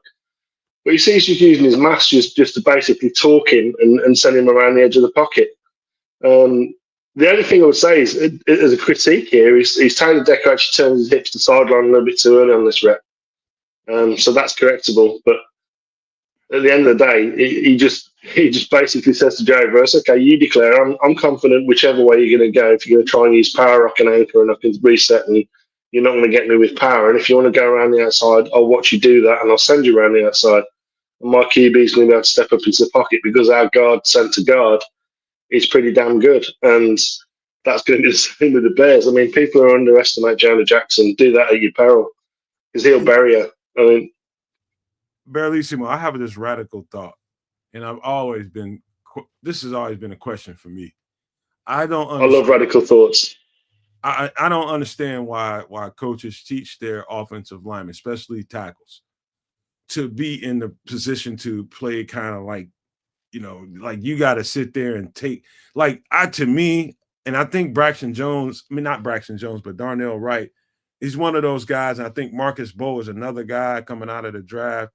I've been watching his tape. He's taking the attack to the defender instead of waiting there and trying to absorb the attack. Get on his ass. I don't understand. That's too passive to me. And I don't. Do you understand what I mean by that, man? Yeah, I mean, first two things I coached all my offensive linemen is, okay, the clue is in the name. The first word is offensive, and that's what we're going to be. We're going to be on the attack. We're going to be dictating because we know what the goddamn play is. We know what they're going to look at. When we look at their alignment in when we're out in base, I want my offensive linemen are pretty smart, generally speaking. So when you see the same information, let's say colston Loveland, we're going to send him out on the widest wide out on the field side. Okay, we're going to motion him in past the slot and see what the defense does. And as an offensive lineman, yeah, I'm looking at the guys in front of me and where they're aligned, and I'm going to think about whether I'm covered or whether I'm uncovered. So covered means that depending upon where you're supposed to go on the play, that the defender is in your way. And uncovered means technically that defender should not be in your way because you're going away from him based upon his alignment. So you look at those two things, you're going to dictate the play. That's the whole point. We're the offense, we're going to be offensive, we're going to dictate the play. What the defense does in response to that, that's how we work together. That's how we combo block, and that's how we get on the offensive that way. So that's the two ways that you sort of you coach it, is that when you're in pass pro, you're still not passive. Yes, it's pass pro, but it's not passive pro. So we're gonna show a hand to the defender for a tackle. For a guard, we're gonna strike him straight away. If a guard is within arm's length, so the first thing we're gonna do is punch him, even if we're going backwards. If we're a tackle, we're gonna show him a hand, see what he does with it, and then we're gonna give him another one to deal with. And that's the way I used to coach it. But that's the way I like seeing my players play. That's how I like to see the players playing the NFL, is that they're not just going to be passive and sort of say, okay, what are you going to do, Mr. Defender? We're going to say, okay, I'm all right for you to go this way if you want to go around the outside, but if you want to come through here, I'm going to give you help. And that's what I prefer to see, and that's why I like linemen like Darnell Wright, because that's exactly what he is. And, Ozzy Trapilo, when you look at him, when you watch him play, he is very good with his hands, and his size, his feet are excellent. They really are. The only thing is, like I say, on a zone play, so wide zone runs when he's the backside of the play. At times, he doesn't bring his feet with him, and that's when he gets top heavy. He gets out over his skis, and that's his one fault. He's already identified in interviews that he knows that's an issue. So the fact that he's identified it's an issue means he's going to work at it, because why would you say it's an issue if you're not intended to work at it? Yeah, I think Samuel definitely got where my mindset is. He says Nomad hates tackles that catch blocks. That's basically what it is. It's just like, it's almost like you're waiting for a nuclear bomb to hit you. It's like, why are you sitting there waiting for it to happen? Be proactive and beat his ass. You know what I mean? It's like, and he says right after that, he says, throw them hands.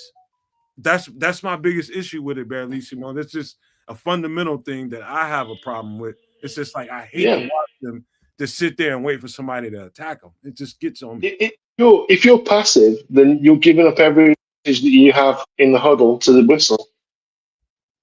You might as well be a defender, because at the end of the day, that's what you're kind of doing. You're playing in the defensive mindset, not an offensive mindset. So attack them. Yeah, that's my only thing, man. I had to throw that out there. Samuel channeled inner Nomad on that one, because that's exactly what I was thinking, man. It's just like, something's got to change about that. But see, Samuel, one other thing before we get out of this conversation, let me take this down for a second. One other thing about this conversation is the fact that the football game has changed. Like, there was a time in an era, and I watch all eras of football. There's a time in an era where you can beat the dog shit out of people with your hands. Offensive linemen could. You can slap the shit out of them. defensive guys could do it, offensive guys can do it, and it was a thing. Like it was almost like a hand fight. That game is. I wish that game would come back. I really miss that level of football, but guys were whooping the shit out of people's helmets, man, and you had to love that. And so I think you talking about an era of coaches that have come up right behind that era, right? Am I right, Berlissimo? Most of these coaches have come up beyond that. Yeah, era. but now sorry, that's my son in the background. Now you're teaching him to punch the pectoral, so you're punching the chest. You want independent hand strikes. I do, certainly as a coach. So yeah. But what'd you think about the draft? While we got you, man, before you get hella busy, it sounds like you might be. What'd you think about the draft overall? Yeah, I mean, it's not the guys I would have taken in the order that I would have taken them, but I do understand most of the picks. The one that was a bit of a head scratcher for me was Hyppolite, but the more I watch him, the more I see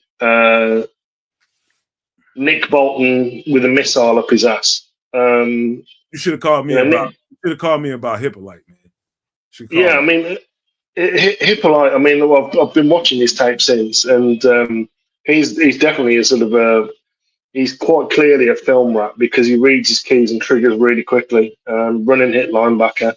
You know, the comparison in terms of his Raz is Patrick Queen, and if he plays like Patrick Queen, we've got an absolute steal. So I thought he ascended as a player as well. I watched some of his tape from the previous year. Not as good, not as instinctive looking.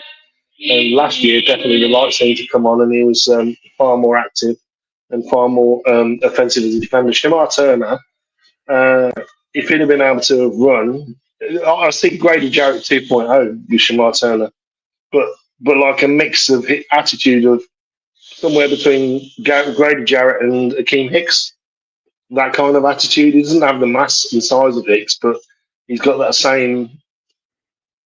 that look in his eye that, you know, if things, he's the guy that you want in the room when things go bad, because he's going to be the one might not say everything, you know, out in front, but he's going to be the one that triggers and, you know, just goes Hulk smashing everybody. So I love the kid's attitude. I love the desire he plays with.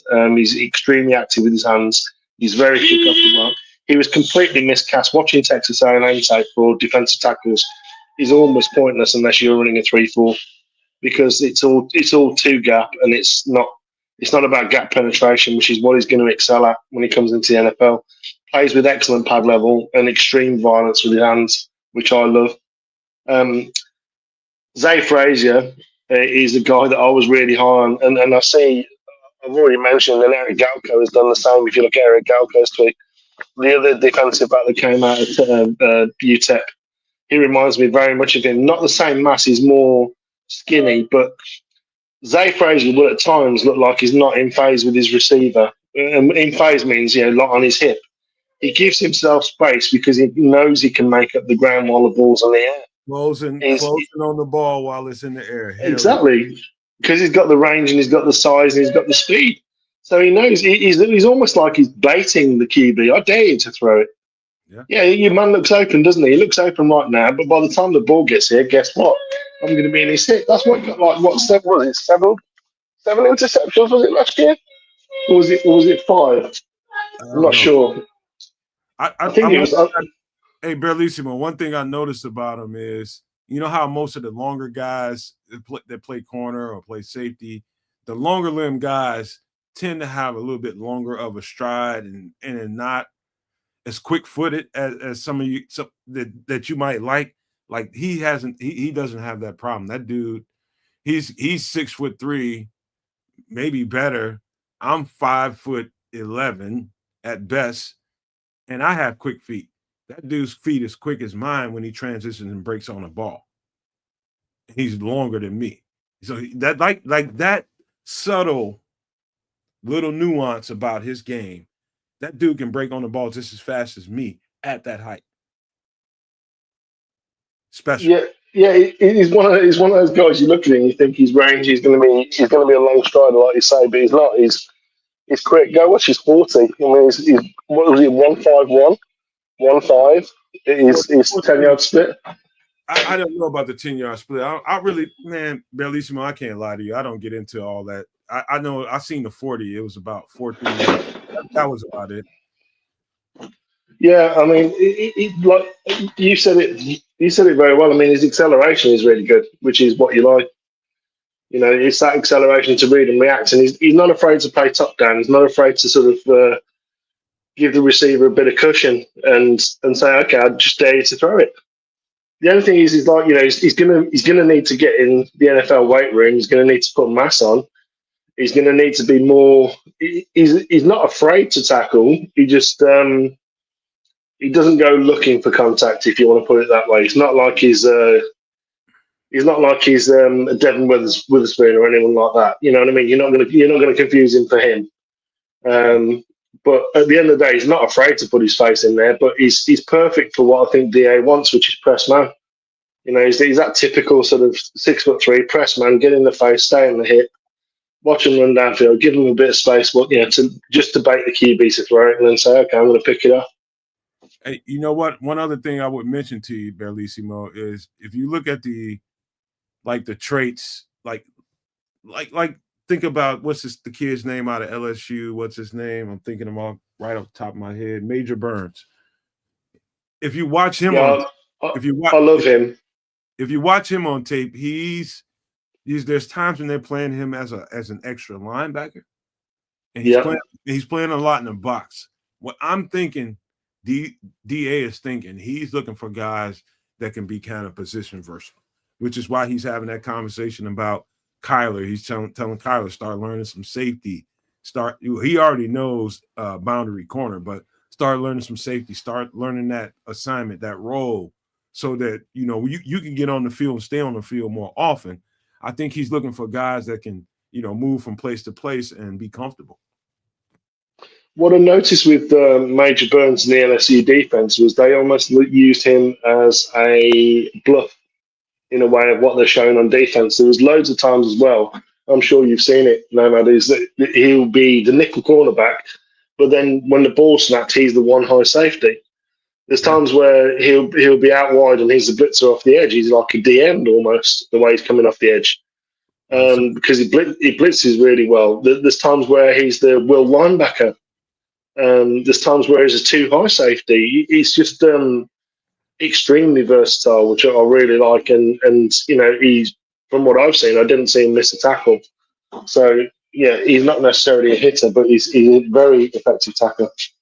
So basically, what Bellissimo just described is, I guess you would call that he's basically describing quasi-exotic defenses when you got a safety that's lined up as will linebacker and playing in the slot, and he's basically setting this guy up as kind of a wild card to kind of confuse the defense, and that's a trick bag, situation that you can, if you got the right kind of players, that you can do to to an offense.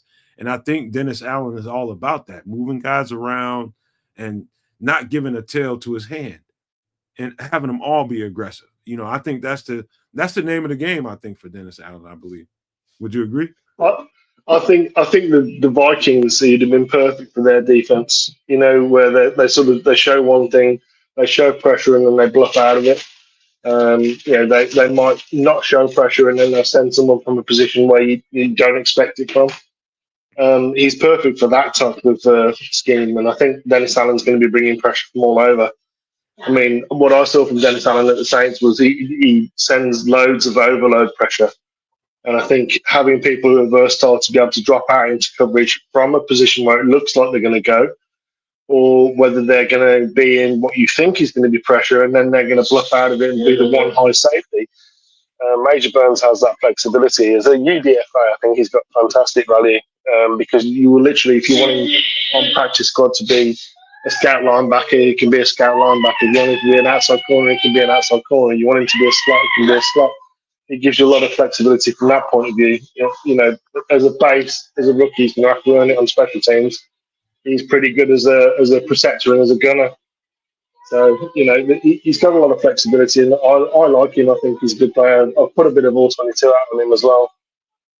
Before I let you go and get with those babies back there, one thing you got to be, I know you will agree with this, is you won't do those types of disguised defenses with certain players if he doesn't have the hips to transition into the different roles that he has to play. So if you got a guy sitting down in the box as a will linebacker, and you need that guy to back out of there when the ball is snapped and transition into a safety and get back to a spot.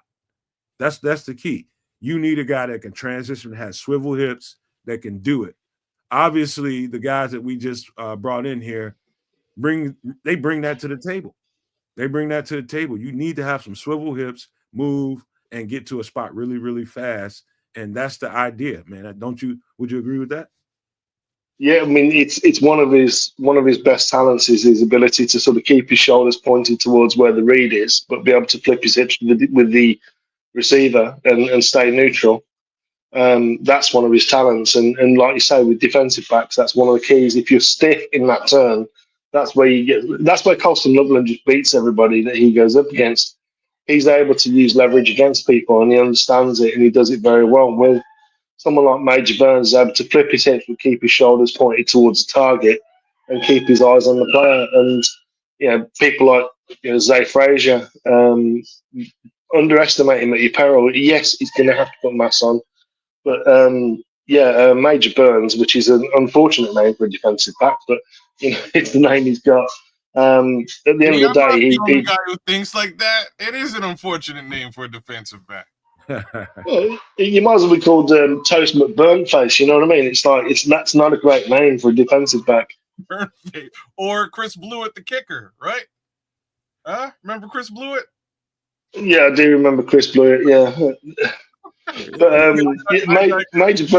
Major Burns, at the end of the day, like Nomad's absolutely nailed it there. He does have very, very smooth hip transition. Being able to flip it from left to right to left. And even just in a sort of a neutral square back pedal, he's good at the back pedal. He didn't do it that much at LSU because, like I say, he was all over the place. They really did. Like Alabama, they used to have like a star defender. So if you want to make a comparison, it's lofty to say, but the one that's going to be most readily available is Minka Fitzpatrick. He can do that Minka Fitzpatrick type role. Barrelissimo, we got to get you back on the show and have you come as often as possible, man, because there's a lot of stuff, all 22 wise and everything else to break down to help the fans see how these players that we just acquired, whether it be some guys that we drafted or the guys that just came in as a UDFA, to help them see what the coaches are seeing. And there's a handful of people on the internet that do it well, and you're one of them for sure. And that's why I want you to come back when you can, man. I just want to let you know that the door swings wide ass open for you, man. You come on back, but in the meantime, you take care of them babies, man.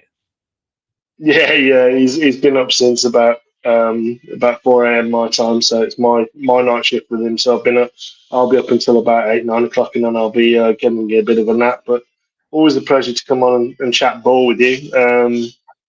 And like I say, I mean, whenever I can, I will. And I appreciate you having me on. And it's always good, not to tell people what to think, but give them what to think about. And I think that's what you do here on the Nomad Network. And it's always a pleasure to come and talk ball with you. Just for the record, man, before you get out of here, we have Feed the Bears coming up, and we're planning to do a podcast more in the daytime. It's gonna probably be about 1 o'clock Central our time. We're planning on doing that soon, and we're just trying to set the parameters up for it so that we can go ahead and get it off the ground. But I feel like that's a good time for me. Yeah, that's what I thought, man. Just so you know, man. So if you can just have some thoughts around, maybe coming and contributing for that, man, that'd be great. Before you go, yeah.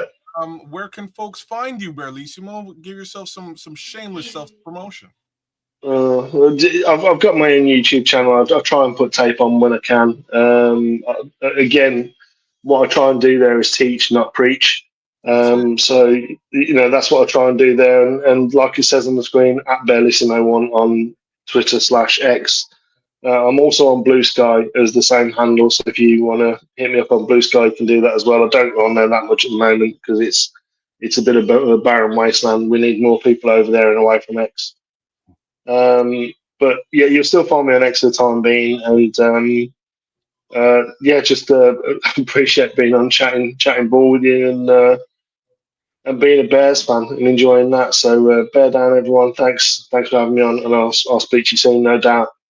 We'll holler at you real soon, Barlissimo. Right on, Bear. Lissimo. Good to All have love. you. Yes, sir. Let's see. He blew it. Why? He needed the money. Ha, ha, All right. ha, We got a few more players to get to, man. Shout out to Barlissimo. You guys that don't know how to find what Barlissimo does, you definitely need to get your Twitter account. If you're one of those people that feels like you just looking for that Bears content, you're looking for nuanced detail as to who these guys are, what they can bring to the table. Barlissimo is definitely one of those guys that can help you with that. We're not the only, people in the Bears universe that can do that. He's definitely one of those guys, man. So He's one of the best. yeah, Actually. he's out there. Like there's a Nomad network. There's Barlissimo. There's Swift is out there. There's guys. Coach T, got to get in contact with him soon, man. But there's guys that really know nuanced football that can really bring it to the table, man. And just saying. Hey, Barlissimo, put up your information there in the chat. Because he said not only Twitter but Blue Sky as well. If you don't want to go to that hellscape. Yes, sir. All right, we got to get to a couple more players, man, before we get out of here, man. And we're running low on time. We're way over schedule, in my opinion, but this is what it is, man. We're Bears content creators. We got to live with what we got. Barlissimo came, and that's what it was. Who's our next guy?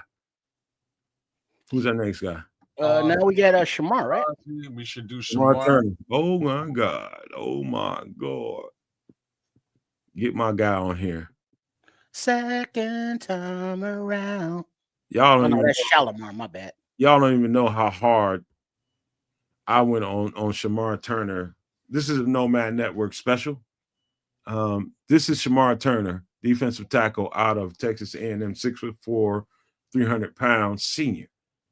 And you can see what it says on the screen. Exceptional athlete with great bursts, position versatile, and very, very disruptive. I can remember the first time we did the show and I was talking about him. And I can remember, in the green room when I was setting up the conversation to talk about him, I had to show FFG who he was. And he was just like, Shemar Turner. All right. I said, just go check him out on tape. And by the time we got back to the green room to get ready for the show, FFG was just like, damn, Nomad. He's just like, all right. And this was a guy that I was like, this guy goes to a team that he's going to come out of nowhere on somebody. They do a lot of two-gapping kids down in at Texas A&M. Two-gapping is, for the people who don't know, that is not the technique that we play here in Chicago. Mm-hmm. It's a one-gap penetrating kind of defense, and that's going to be different for him. And so what was hard about watching his tape, and it's hard for a lot of people that watch tape, is the fact that you need to figure out how this two-gap and three defensive tackle translates to a one-gap penetrating defense. How does that work?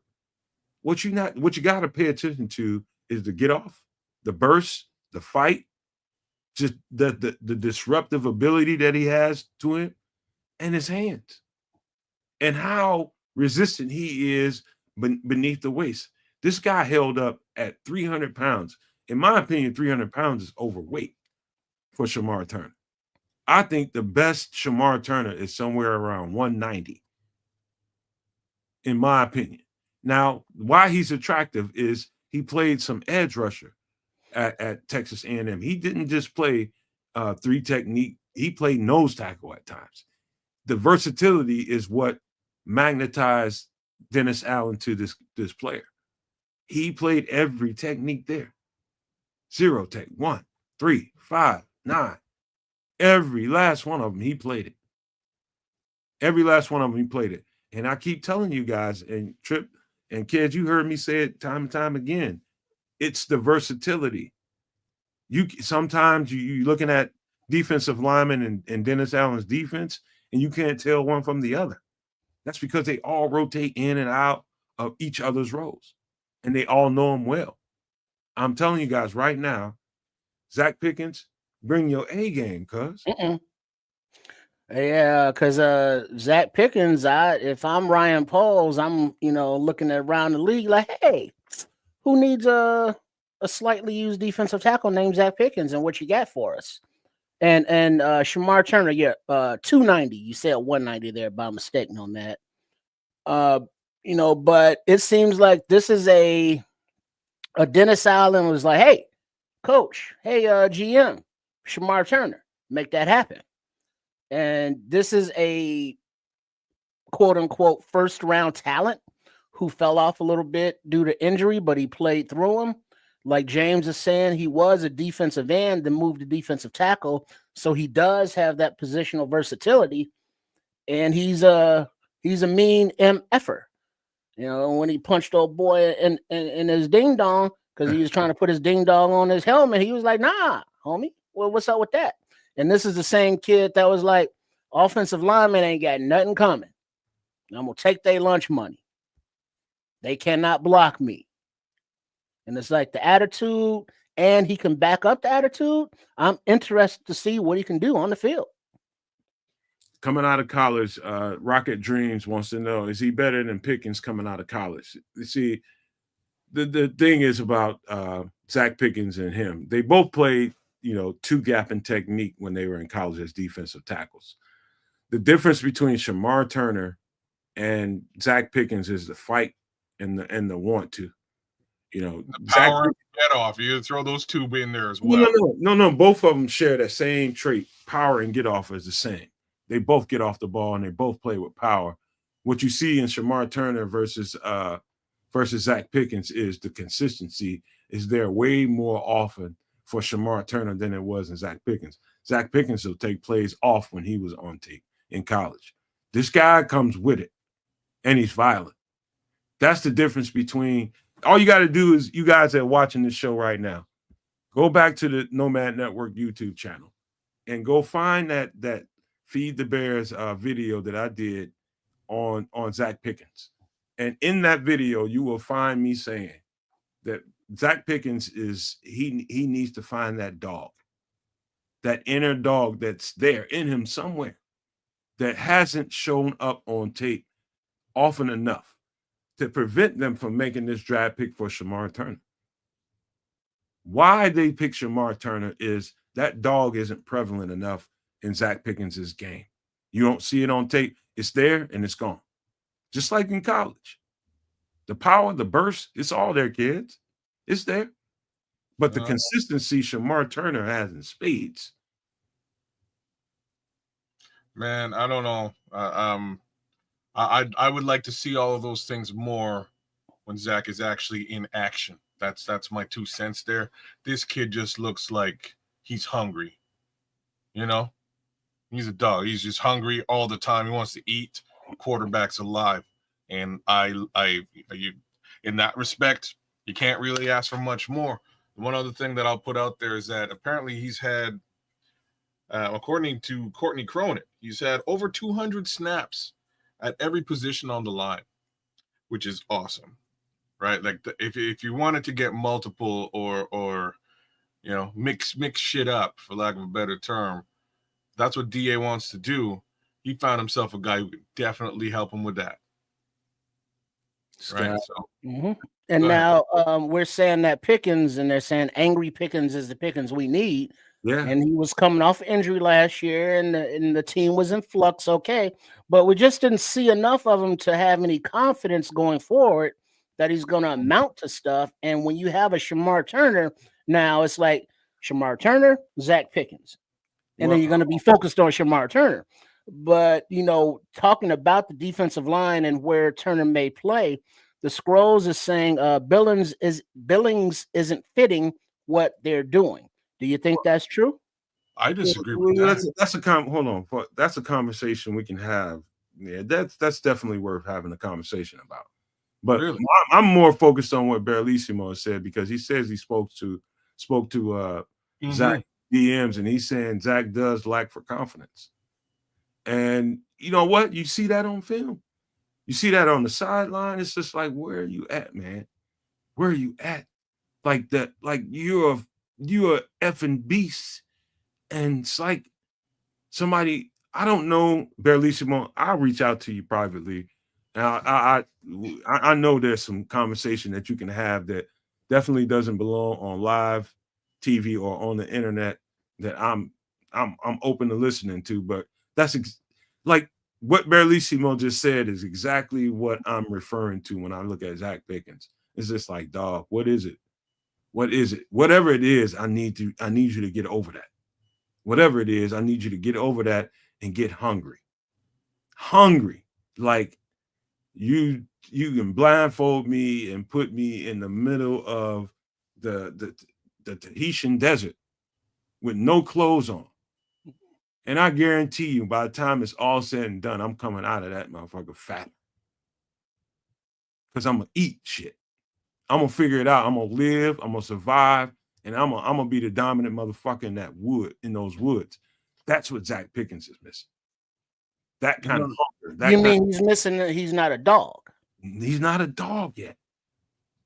But that's what happens with these D tackles, man. He's gonna get turfed out if he doesn't find that real fast. Well, I'm not sure if he could be put in a better situation than to figure that out than the sheer amount of talent on this defensive line now, right? He's got to come out of that desert with a plate. You're right. He's got to, or else the desert going to swallow him up, right? That's basically where we're at with Zach, and it's unfortunate. Here's what Barlissimo's saying here. Pickens is that big dog that doesn't realize he's a big dog and has been told to be a good boy. Well, I'm gonna make you hungry until you kill, and then get to feel like, wow, like this is exactly what I'm saying here, right? Like almost quote unquote, it's exactly what I'm saying. So we're gonna have to wait and see what all this competition means for our guy Zach Pickens. But in the meantime, we definitely have one hungry SOB right here, ready to eat.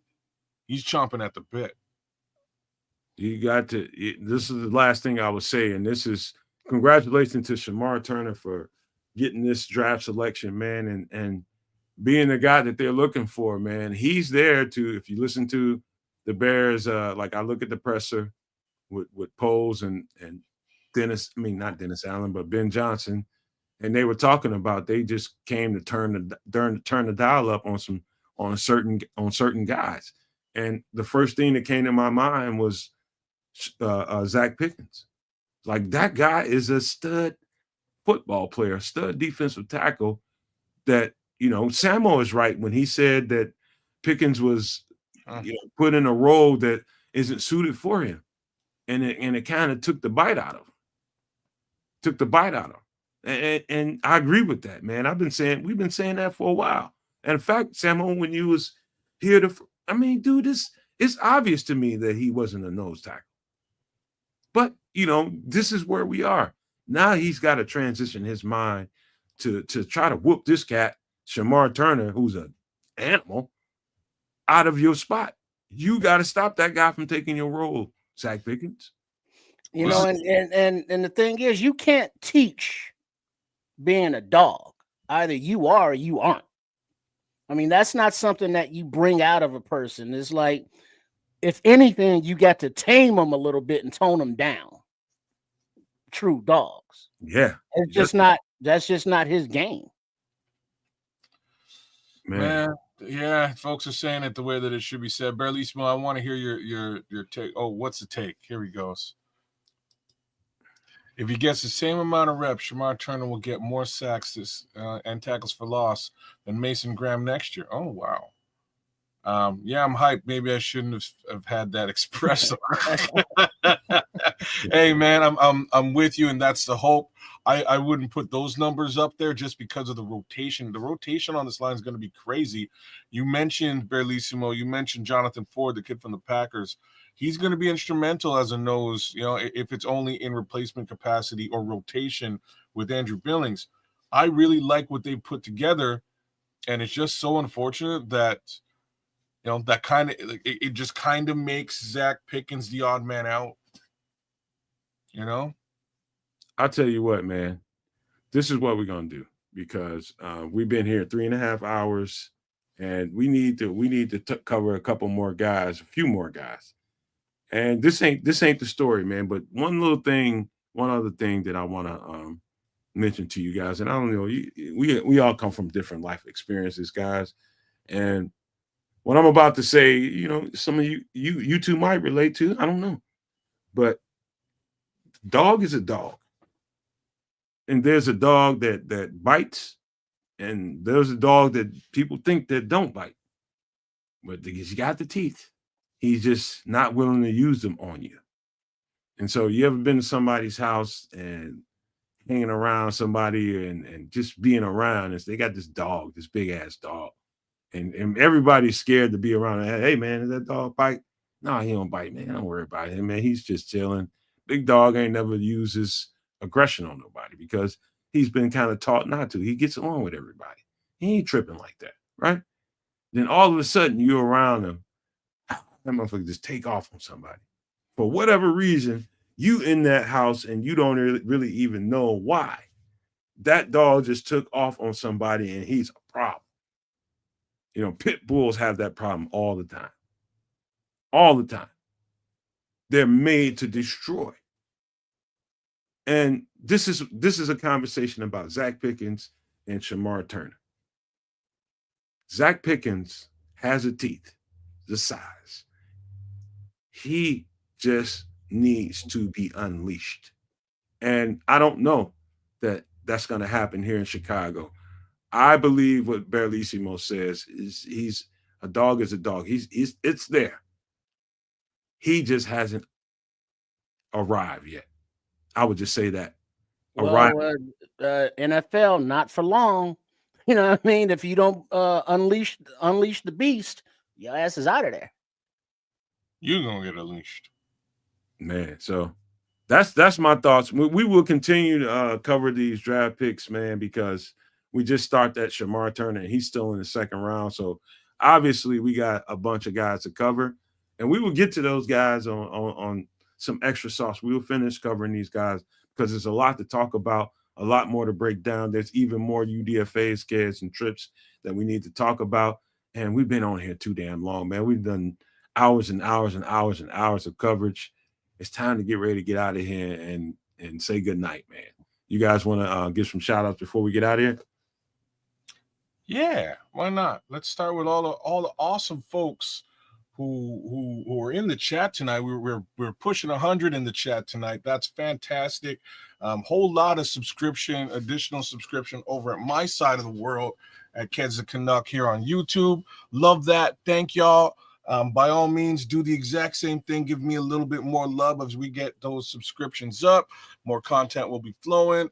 Speaking of more content, I've been going through some of our original content right here on the Nomad Network, mostly the extra sauce stuff, and I'll be putting together a little bit of a series of more comedic takes that we put together over the course. You will be hearing about little people and feet and stuff like that, and socks. It should be funny. So that should be coming down the tubes sooner or later. Outside of that, man, shout outs to the Immortal Naj, Derek Guy, Andre Bryant, Foster Covers, Aunt Mass, Tracy Conlon.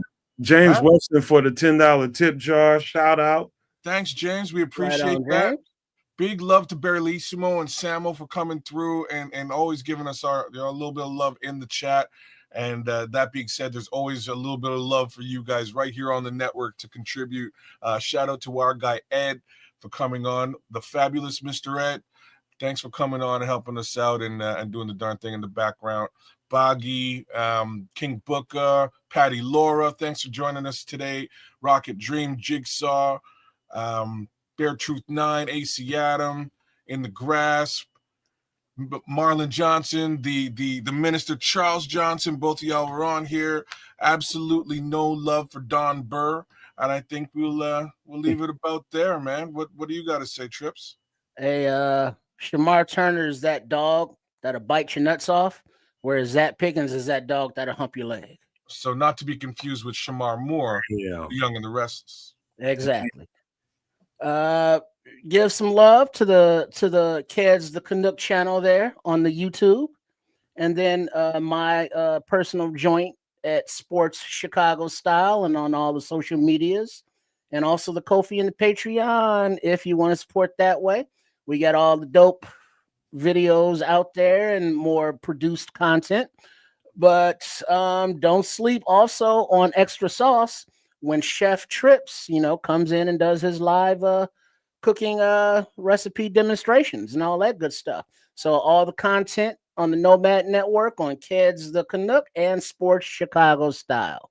Be in the know, be in the place. Much appreciated. All this dope ass content that's created from between this channel, Kids' channel, and Triple R's channel. Come on, dog. Come on, dog. We do our thing around here, man. We give one thing I can say about being a content creator, and we're everything started, and this is the diving board, the Bears content, and it goes to wherever these guys choose their content to go, and we got ears, we got eyes, we got listeners and followers that pay attention to what we do and what we say. And this is one of the times when you can just say out loud and out proud, thank you guys for always supporting whatever we do, whether it be over here at the Nomad Network, over there with Kids of Canuck, and over there at Sports Chicago Style. Thank you, man. Thank you. I can't say that enough. Thank you. Because without a receiver, you can't give anything. You know what I mean? And don't take that in a sexual way. You're weirdos. This is lovely, man. Just to know that you can put content out there that people love and they receive, it's overwhelmingly a nice thing. So help us build. That's the key words. Help us build. Help us build these things. Help us build. Contribute. Hit the like button, hit the subscribe button to each channel, and you've done your job to help us out, man. And I can be no more thankful than that. And I think I speak for everybody when I say that. But we will continue this on some Extra Sauce on Wednesday. We are working on putting out Feed the Bears, and it's a work in progress. And hopefully we'll be out sometime this week, but I can't give a definite day. But we're definitely getting ready to put out some content for Feed the Bears around the 1 o'clock area, just to have an ulterior to some of the other content out there. Just give you guys some daytime content, because I know we got a lot of listeners and watchers from all over the place, and people have told me over and over again, like, hey man, I would love to be live on the show, but you don't have anything in my time frame that I can. Okay, we're trying to fix that. That's mainly why we're going to do that, just to give you guys that want to contribute and have some say so on those times and hours, give you something that you can chime in on, and hopefully you guys will like it, man. So look forward to that. And also the website is coming. We're just clearing this last hurdle, which is all the prospect content and free agency content and all the draft content that we just got through doing. And we're getting ready to close the deal on that, because we don't have a whole lot else to talk about before we can put this website out, and we can go from there, man. And I think after the website is put out, everything is going to just kind of fall into place after that. So be looking forward to that. Thank you guys for being here. Shout out to Triple R taking time over here and making sure he got here to this Nomad at Night episode to talk about these Bears. Shout out to my guy from Canada, always there for everything that we do. Love you guys, man. Shout out to Samo, who couldn't be here tonight and wanted to be here tonight. We'll get him back in here, man. We're going to do like we always do, man. Appreciate you guys, man. I'm going to leave you guys with these famous words.